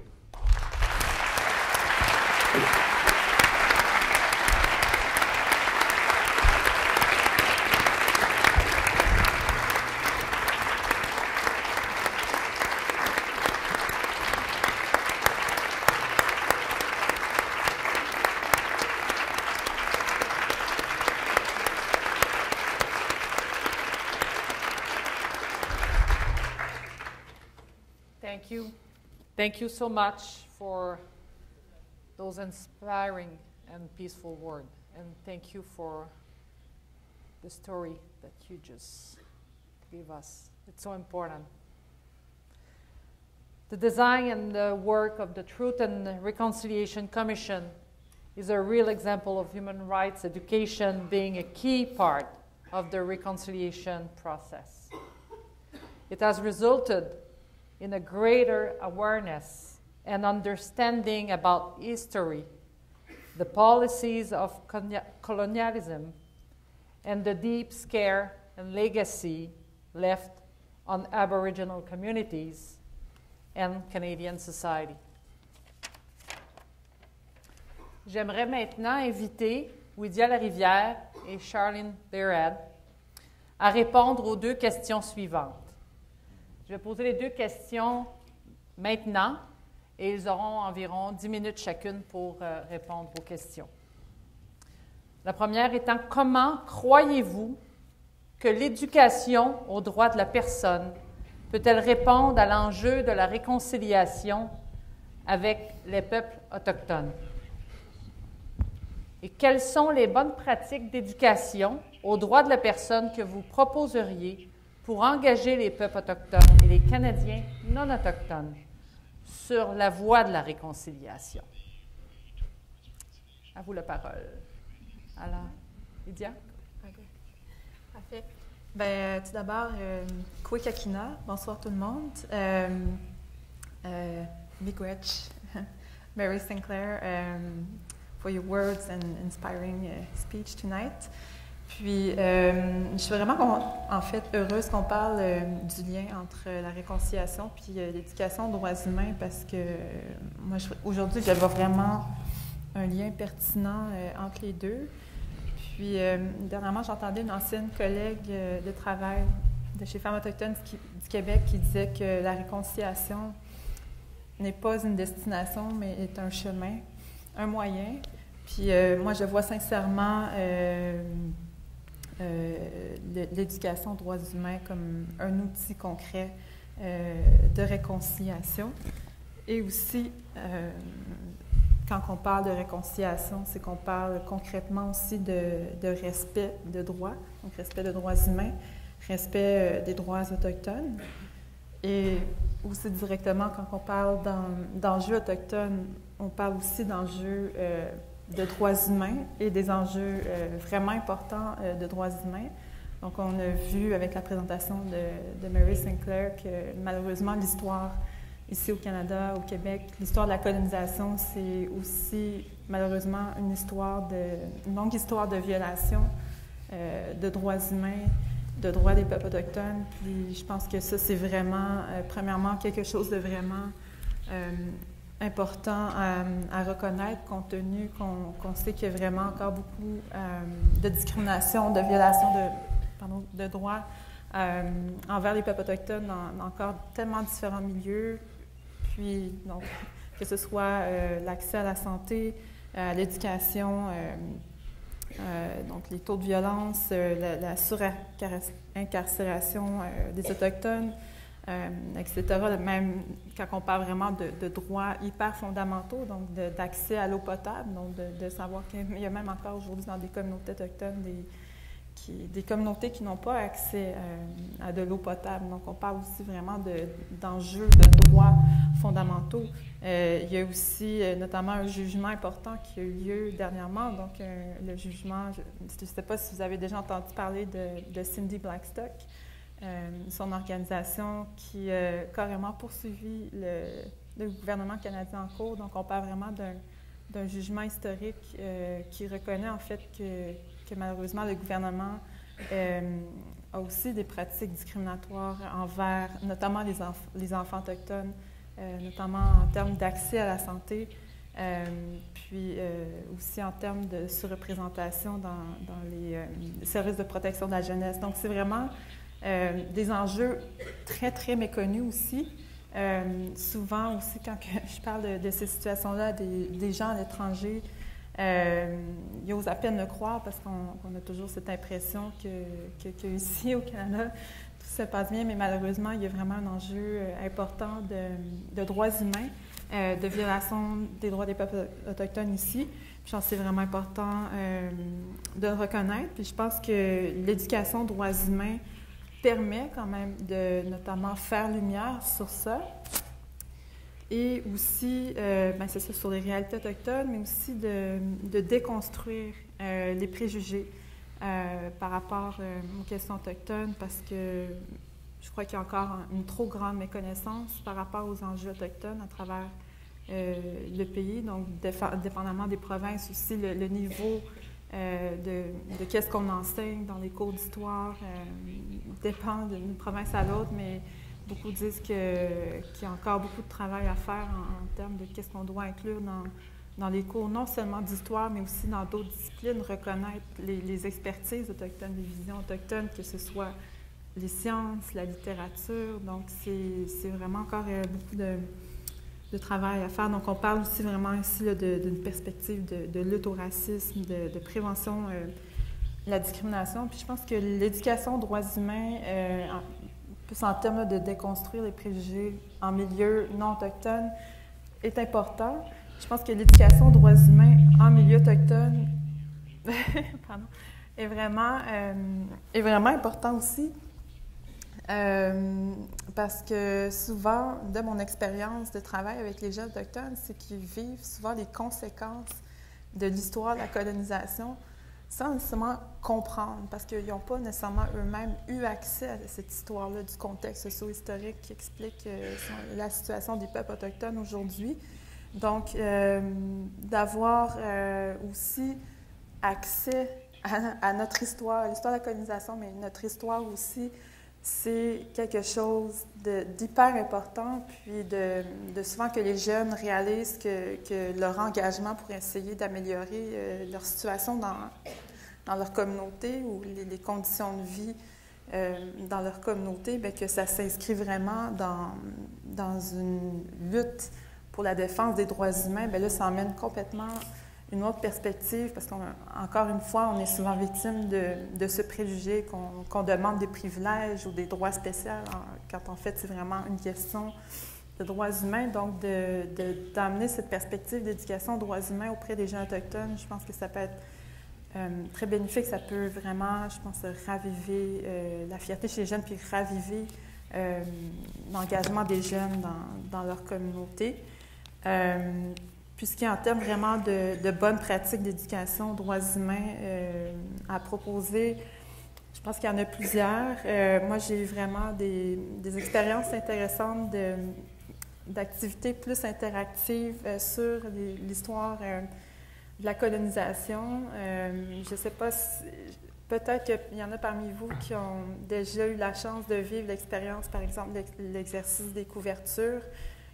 qui est vraiment une activité de jeu de rôle sur l'histoire des possessions territoriales. J'ai eu la chance aussi de vivre et d'animer un atelier interactif qui s'appelle le cercle et la boîte, et dans lequel les gens, en fait c'est un jeu de rôle, puis dans lequel les gens au début ont un rôle dans une société autochtone traditionnelle, puis tranquillement, à travers l'histoire de la colonisation, on voit comment le cercle devient une boîte. Donc c'est vraiment d'autres manières de vivre. Bon, on ne peut pas prétendre qu'on peut revivre la colonisation, mais c'est une autre manière de voir comment les impacts de la colonisation se sont fait sentir dans les communautés autochtones. Puis ça, je pense que c'est vraiment important aussi en termes de déconstruction de préjugés, puis de mieux comprendre la situation des Autochtones aujourd'hui. Puis un autre moyen, je pense, qui pourrait être vraiment intéressant, c'est l'utilisation d'outils concrets, comme en termes de cadre de travail, qu'on parle de la Déclaration des Nations Unies sur les droits des peuples autochtones, les appels à l'action de la Commission de vérité et réconciliation, notamment la Commission de vérité et réconciliation a indiqué que la Déclaration des Nations Unies était vraiment un cadre de travail important, concret à appliquer pour la réconciliation. Puis je pense que l'éducation aux droits humains, ça peut être un moyen de réfléchir concrètement à comment est-ce qu'on peut appliquer, par exemple, les droits qui sont dans la Déclaration des Nations Unies sur les droits des peuples autochtones, ou les appels à l'action de la Commission Vérité et Réconciliation à différents niveaux. Donc, c'est certain qu'essentiellement, la première chose qu'on pense, puis que c'est vrai que c'est essentiel, c'est de penser à des changements de loi, des changements politiques. Mais je pense que concrètement, ce qui est intéressant dans l'éducation aux droits humains, c'est de voir aussi, pardon, c'est ma veste qui tombe, de voir aussi comment est-ce qu'on peut concrétiser ça à différentes échelles, puis que ce soit à plus petite échelle ou même individuellement. Ce qui est intéressant, il y a une étudiante autochtone de l'Alberta, justement, qui avait sorti 150 façons d'intégrer la réconciliation à son quotidien en tant qu'individu. Fait que là, on parle vraiment en termes d'individu, mais de penser aussi comment est-ce que dans un groupe de défenseurs de droits humains, comment dans nos organisations, nos institutions, on peut déjà commencer à implanter la déclaration puis les appels à l'action. Je pense que c'est une réflexion puis un travail qu'on peut déjà faire dès maintenant. Puis je pense que l'éducation aux droits humains, ça peut être un excellent moyen de faire ces réflexions-là. Et d'ailleurs, je fais une mini-pub pour un atelier que je vais animer ici dans le cadre de la conférence. Donc, samedi, justement, je vais animer un atelier sur comment est-ce qu'on peut utiliser ces outils-là dans l'éducation aux droits humains, puis le respect des droits des peuples autochtones. Puis, pour terminer, je dirais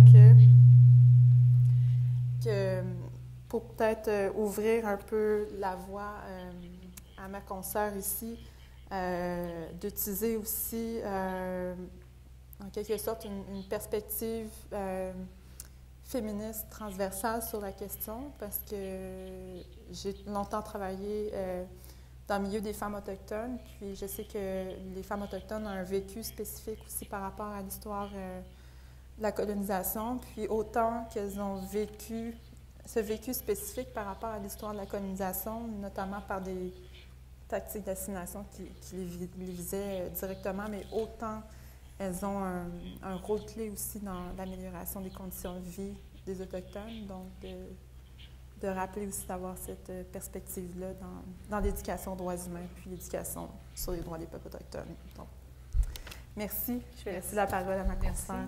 Oui.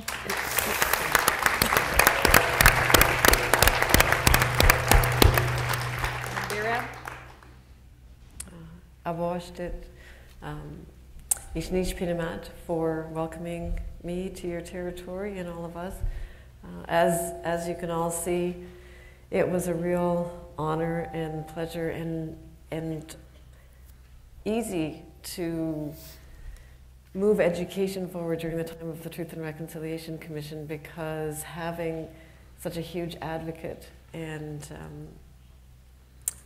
the priority of the Truth and Reconciliation Commission in this country on education was a real pleasure. For me, moving forward from that time of working together around education during the time of the Truth and Reconciliation Commission, and working and continuing to work with ministries of education, teachers associations, parent associations, superintendents, and so on, it's a reminder for us, I think, and to me it's important that we take a look at human rights education as something that's ongoing and continue to call people to action, reminding people that here we are 6 months post Truth and Reconciliation, or here we are now, right now, 2 years post Truth and Reconciliation Commission. How do we continue to move that work forward as we were called upon to do? For me, human rights education is an important approach to that, because we've never had that opportunity. As Senator Sinclair indicated, we've never had that opportunity for Indigenous children, First Nation, Métis, Inuit students in schools to understand their own rights. And not only rights as put forward in a human rights framework that's based on a Eurocentric or Western or mainstream model, but looking at rights based on natural law, rights based on Anishinaabe law, rights based on the ability to speak into a microphone without having it cut in and out, the right to be heard, the right to be respected.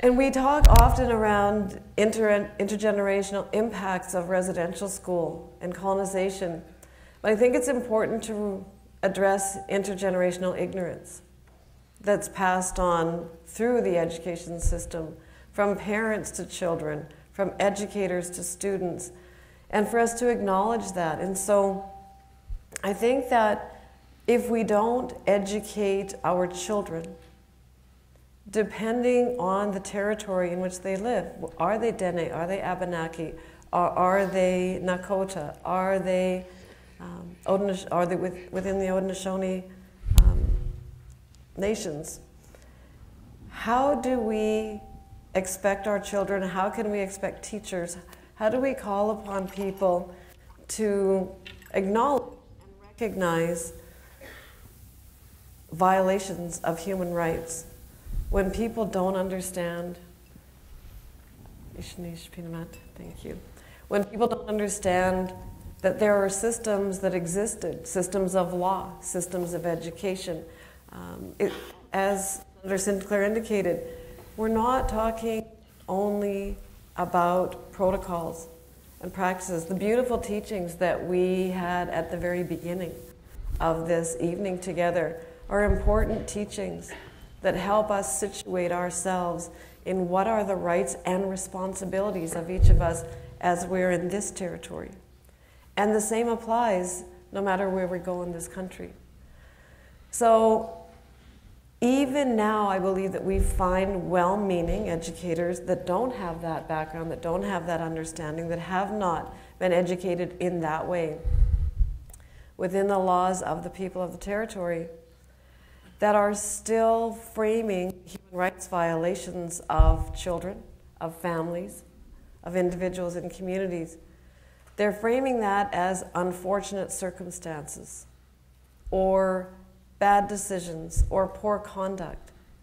And our children need to know and understand, and our teachers need to know and understand, and our decision makers as school board trustees, as superintendents making decisions around education, as faculty members in faculties of education around the country, that's not as simple, or it can't be sort of brushed off as bad behavior or as bad decisions, but it's violations of human rights of individuals that our own children need to know. My daughter needs to know. My grandchildren need to know that it's their rights, and those rights need to be respected, and they have the right to those expectations for themselves, but also We are now educating not only around the content,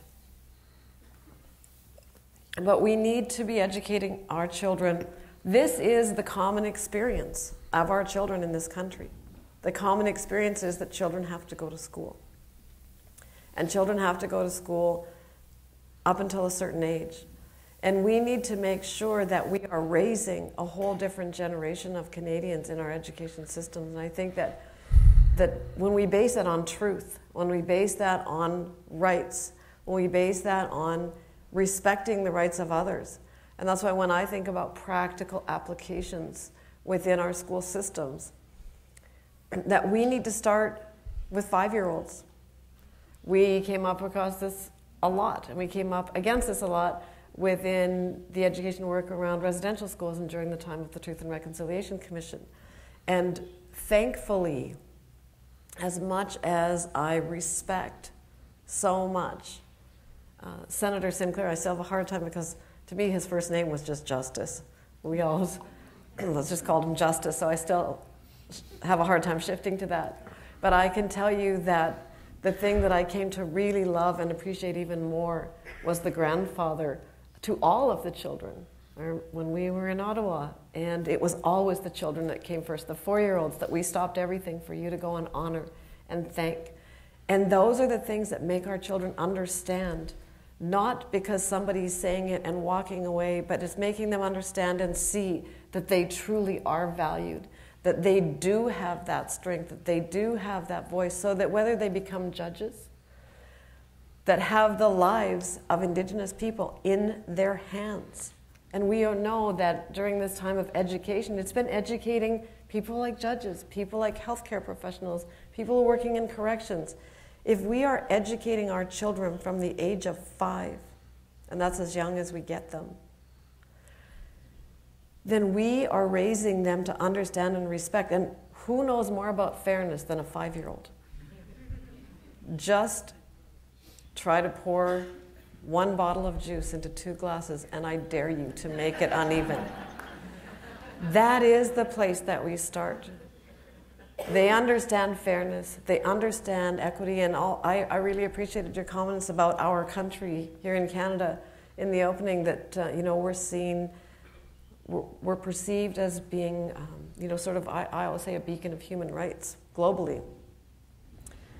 My hope around the work that we've done post-Truth and Reconciliation into now the National Inquiry, which is one of the calls to action of the Truth and Reconciliation Commission, that we can be seen. I believe that right now we are acknowledged for our integrity and how great we are at human rights because of what people don't know about us and what we don't know and teach about and acknowledge about ourselves.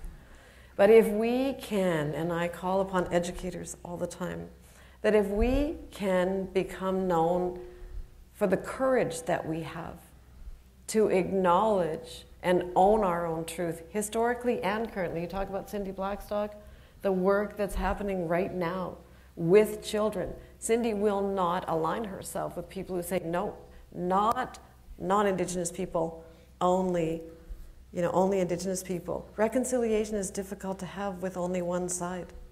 But if we can be respected for our courage to change that, through human rights education, we can teach our children what happens because of abuse of power. What happens when we don't respect the rights of others? When we think about what that looks like for ourselves. We can then be acknowledged not only for the people who make great apologies, but as the people who actually then follow those with action. And I believe that if we raise our children in the education system, we also educate their parents. Because as grandparents, we know that it's very difficult to look at our grandchildren and say, well, that's not really true, because they're the ones that are holding us to it. And so I hope that with that, we truly will not be having our grandchildren sitting in these spaces saying, started. We know that in 1907 the evidence was available around residential schools. We know that now there's much, much more evidence available. And it's our responsibility in education to share that and move that, to right those wrongs based on truth, that people are not allowed to believe that they're doing that as an act of charity, but that it's about honoring people's rights. Thank you.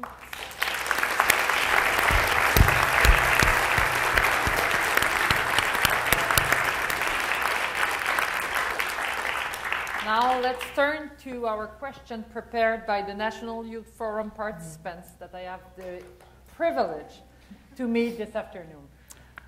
And the question is, how do we ensure that the Truth and Reconciliation Commission's recommendations are integrated in our education system from early childhood across Canada? And what can we learn from other countries to support reconciliation through education? You want to go first? Shall I go first this time? Yeah. I think that the way we ensure that, and I feel like we've started, and we need to continue, we need everyone here to help us with that. There's nothing more powerful than a grandparent at a school or an education system. But I believe it's in working with ministries to ensure that it's mandatory education. We need to remember that mandatory curriculum is useless if we are not educating the people who are delivering it. So we need to make sure that we're working with teachers' associations, federations, unions, so that educators have the education that they didn't have the benefit of in their kindergarten to grade 12 education, that we are educating decision makers, like superintendents, like school board trustees, so that we don't have to take a look at a particular school division and choose the school that's doing the right thing, but that is consistent and it's expected and it's in policy and it's in legislation, that's a requirement in this country. So I would say that no small task, we just need to educate everyone at all levels and have that expectation. And that I would say, as far as learning from other countries, I feel, I guess, maybe pride, I have to say, in the fact that the Truth and Reconciliation Commission in this country was unique in that the focus on education was huge. That even if you look at the 94 calls to action, although 6 to 12 and 62 to 65 specifically cite education, that around 85% of the calls to action in one way or another call upon educating others. So I would say that, that's important. And in the end, as we look, though, to other countries, remembering that even in places like Argentina, you can't go to school without having to visit sites of memory, and that's a requirement through all grades. Thank you. Lydia? Oui. Donc, comment implanter des appels à l'action de la Commission de vérité et réconciliation? C'est quand même une grande question, mais je vais peut-être revenir un peu sur ce que je disais tantôt. C'est que moi, je crois sincèrement que ça peut s'appliquer à différentes échelles, puis dans différents milieux. Puis que, en fait, c'est tout un travail aussi de comment repenser nos manières de faire, repenser nos relations, comment développer des nouveaux réflexes, comment développer des nouvelles manières, en fait, de travailler entre autochtones et allochtones. Donc, c'est vraiment d'engager aussi toute cette réflexion-là. Puis, pour ce qui est des exemples dans d'autres pays, peut-être plus premièrement, ici, localement, je sais que dépendamment des provinces, il y en a qui prennent donc plus d'initiatives que d'autres par rapport aux appels à l'action. Je sais par exemple qu'en Ontario, là, si on parle vraiment d'éducation, tous les fonctionnaires de la province ontarienne doivent maintenant, de manière obligatoire, suivre une formation sur les réalités autochtones, sur l'histoire de la colonisation, sur la Déclaration des Nations Unies, sur les droits des peuples autochtones. Donc maintenant, c'est devenu obligatoire. Puis j'ose espérer que c'est une mesure qui va s'implanter dans toutes les autres provinces, puis même à l'échelle pan-canadienne. Puis sinon, de penser, je pense à ce qui se passe dans d'autres pays. Ce que je sais, c'est que dans d'autres pays où est-ce qu'il y a eu des génocides ou des histoires horribles dans le passé, il y en a qui décident davantage de retenir, en fait, dans une perspective de ne pas répéter les erreurs du passé, mais d'intégrer, d'intégrer ça dans les cours d'histoire, puis d'intégrer une perspective antiraciste par rapport à tout ça dans l'éducation. Puis je pense que c'est quelque chose qui serait intéressant aussi à appliquer ici. Merci. Senator Sinclair. That was always a challenging question, and this was, the Truth and Reconciliation Commission was the third commission that I'd done, and the history of commissions of inquiry in Canada has not been a good one when it comes to their overall and long-term impact, unless they were made into law. Their recommendations became the laws of the country. So that was initially one of our thoughts, was to see what we could do to address the question of what laws needed to be changed. But by the time we had started our work, most of the laws that created residential schools had been addressed.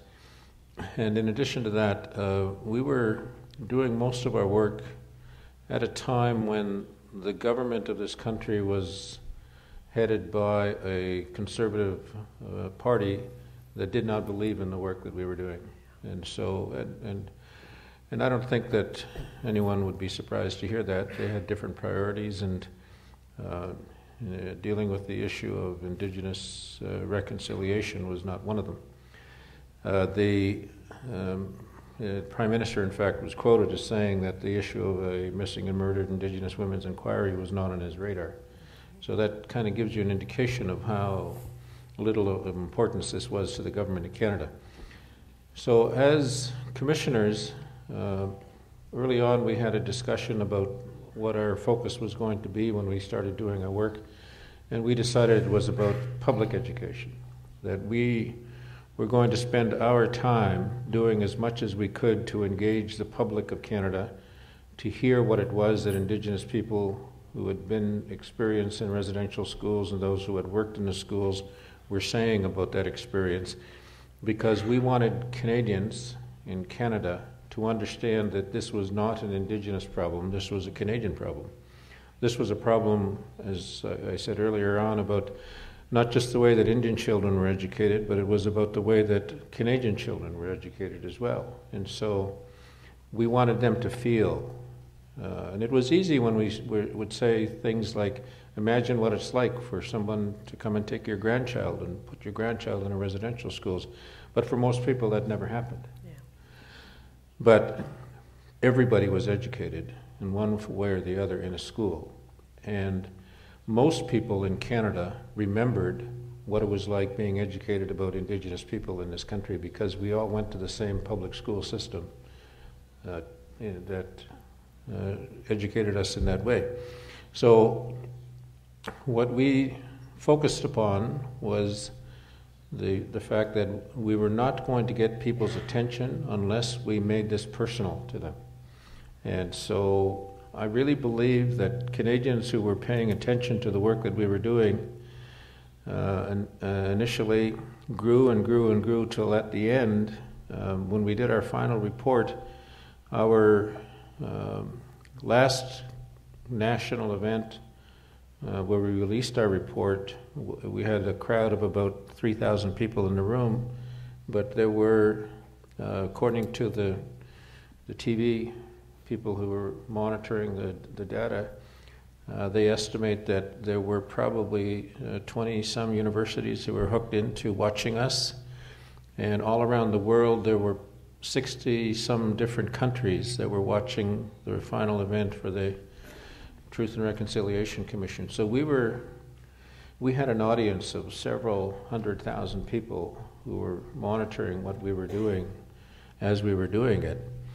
And we were encouraging them to take up the challenge of reconciliation, and we helped them understand how to do that. Because our intention, quite frankly, was to create a movement. Because we knew the government would not pick up the report and do anything with it, the government of that time. And we knew that if we relied upon simply delivering the report to the government and saying, here it is, thank you very much, it was nice knowing you, that would be the end of it. So our intention really was to bring Canadian people along and to make them feel that this was important to them, and I would say that we succeeded. And I think that the result of it is that when you look at the way that education is being changed in this country, in the public schools, in the universities and colleges, and in the training programs for employees, for adult employees, you can see the fact that people are beginning to recognize that they have a need not only to ensure that they don't do the wrong and say the wrong thing while they're performing their work, but that they also want to be able to do their jobs better, and they want to be able to perform their work in a way that gives them more satisfaction.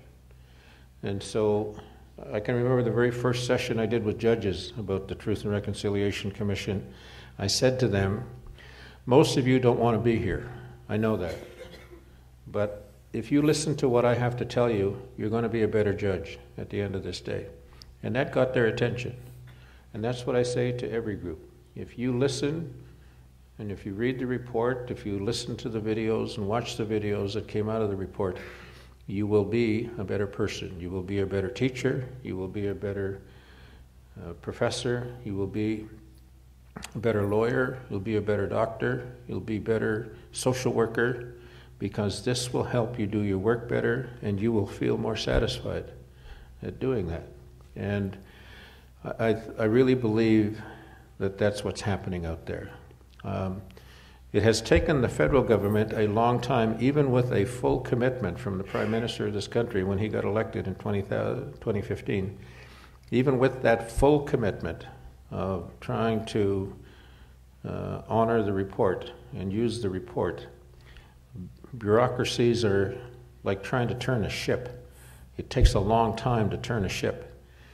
And the result is that before we see any success at the federal government level, we need to see successes at the community level. And so that's where change is going to occur, at the community level. And I think it's happening.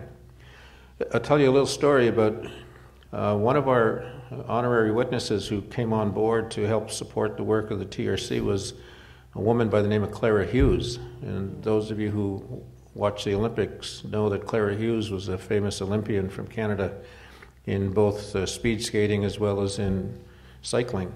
And Clara Hughes was a very devoted honorary witness for us who traveled the country talking about reconciliation. And she talked to her mother one day and told her mother that her mother should understand what she was doing, and explained it to her mother. And she introduced me to her mother, and we had a nice conversation.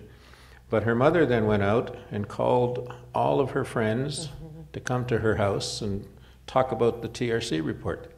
And from that, they formed a talking circle of grandmothers and mothers to talk about the report.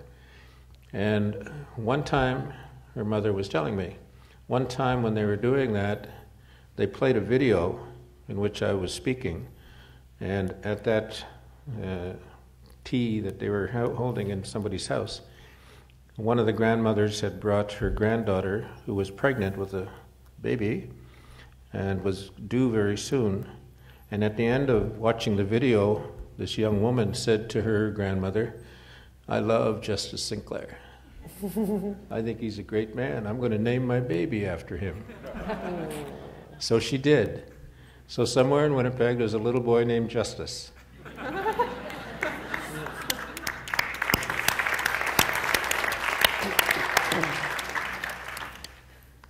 But the important thing is that people can do lots of things individually.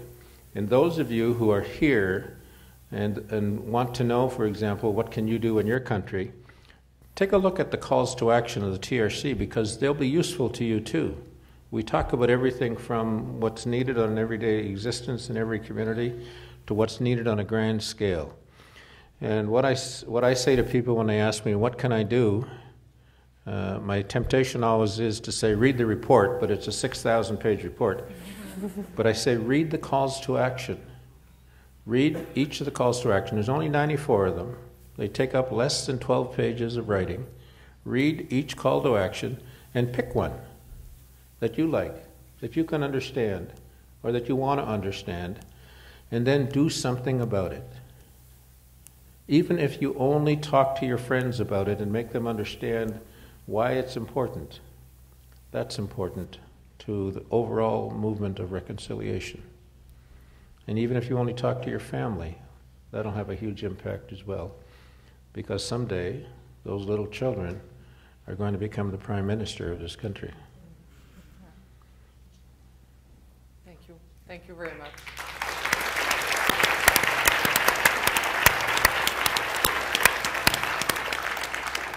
Do we have time for a question on the with Slido?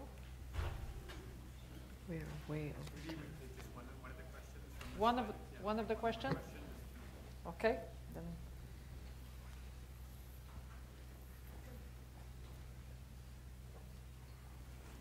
Is it like the micro doesn't work? Or?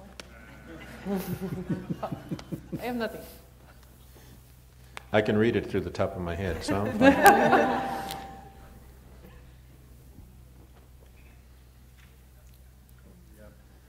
Oh, okay. Here we go.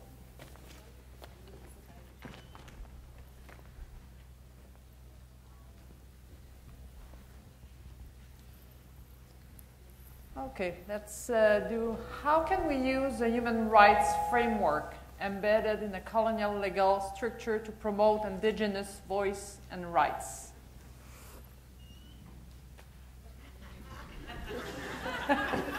That's you, sir. My answer is easily. Your turn. Sorry, I'm just still reading. Well, first, let me point out incidentally that it's happening right now in Canada. So the Canadian Human Rights Commission has been involved as a result of complaints by Cindy Blackstock on behalf of the children that she speaks for and she's come to represent and come to stand up for. The Indigenous children of Canada have been mistreated, have been underfunded. The services have been underfunded in the area of child welfare as well as medical services and education. And so she filed the complaints with the Human Rights Commission to address the way the government is funding Indigenous services in those areas. And the Human Rights Commission, through their tribunals, have upheld those complaints and have directed the government to correct the funding, correct what they're doing, correct their treatment of Indigenous child welfare agencies and Indigenous children and services being provided to them. And just today, the Government of Canada announced that they are abandoning all appeals and they will comply with the order of the Human Rights Commission.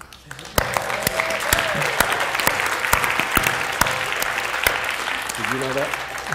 Yeah, I know that. Yeah, you knew that. And I'm very happy as a Chief Commissioner of the country.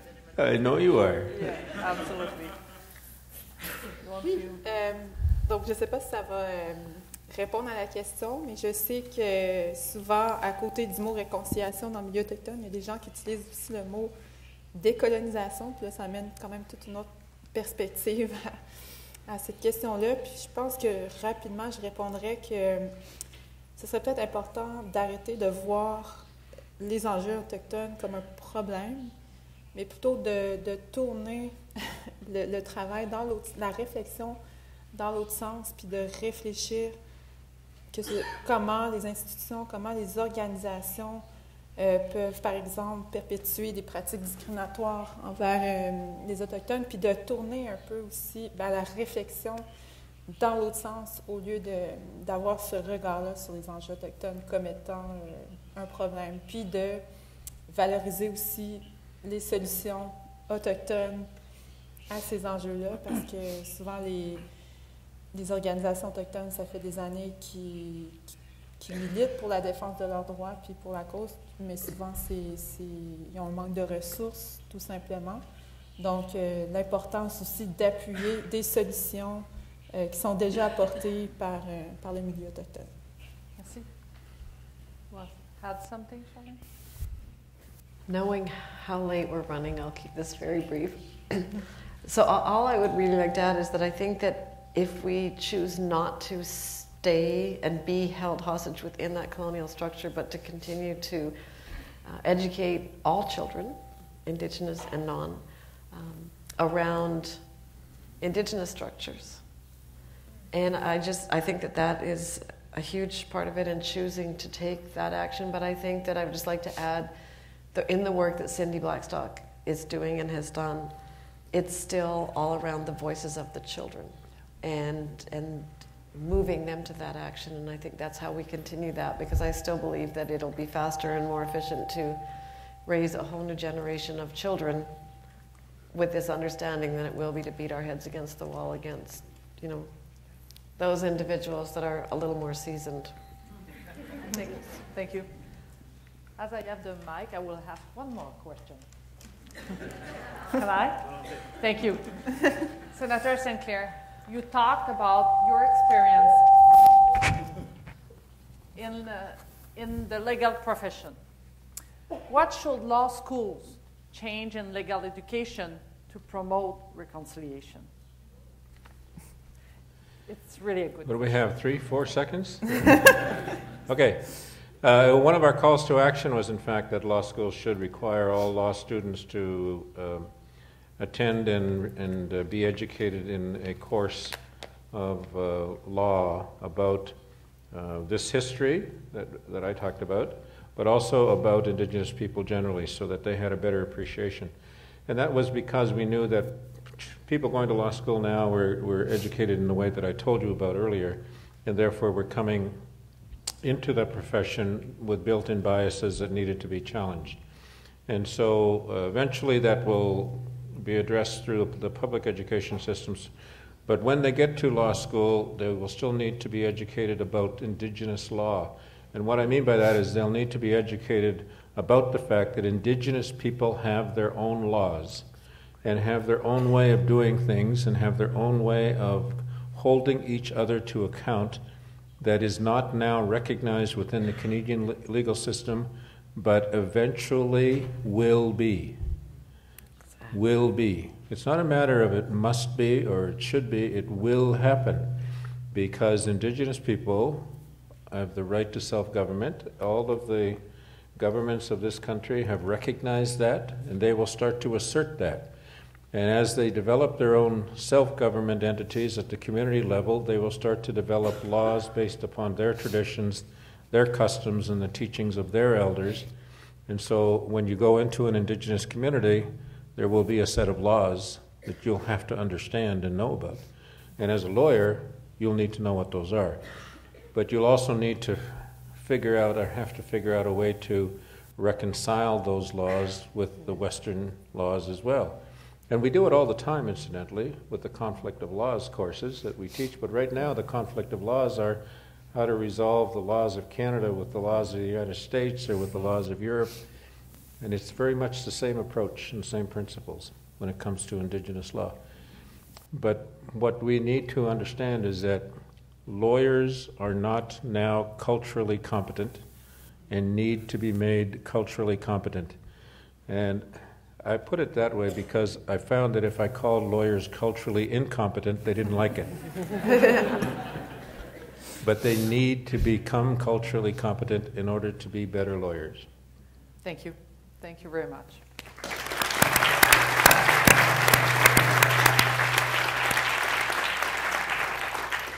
It's the end. It is truly, truly an honor for me to participate in this important conference and to moderate this wonderful panel. I would like to warmly thank Senator Sinclair, Madame Larivière, and Madame Beerhead for taking the time to share with us your experience and insights. The Truth and Reconciliation released 94 calls to action. Call to Action 62 urges each province and territory in Canada to make it a mandatory requirement for all students from kindergarten to grade 12 to learn about real history of Canada's colonialization, residential schools, the treaties, and also the Aboriginal people's historical and contemporary contributions to Canada.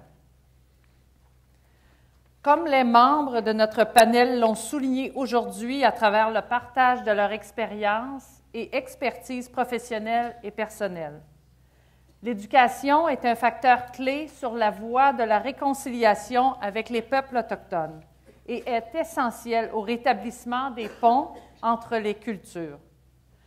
Nous vous remercions chaleureusement d'avoir été parmi nous ce soir. J'espère que vous quitterez la conférence en vous sentant inspiré et avec des idées concrètes et claires sur la façon dont l'éducation en matière des droits de la personne permet de surmonter nos différences et nourrit notre diversité. J'espère que vous vous sentez, ou plutôt vous êtes convaincus, que nous pouvons tous et chacun, à notre façon, être acteurs de changement, être ambassadeurs des droits de la personne au pays, être des ambassadeurs pour vérité et réconciliation. I just want to thank you again for joining us here this evening, and I really hope that you leave the conference feeling inspired. Thank you very much. Thank you.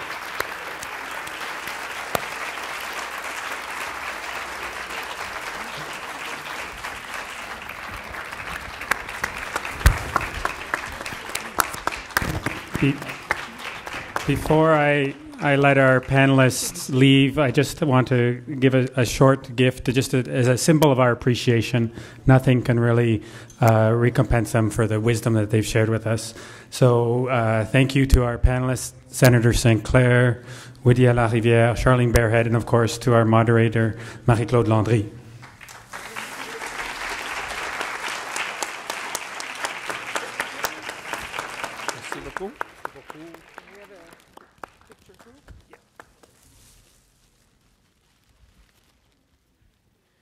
Do I get to keep the microphone? That's a good idea. And just an announcement.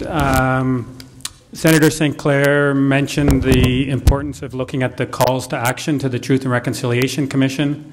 With the app, we will be uploading it.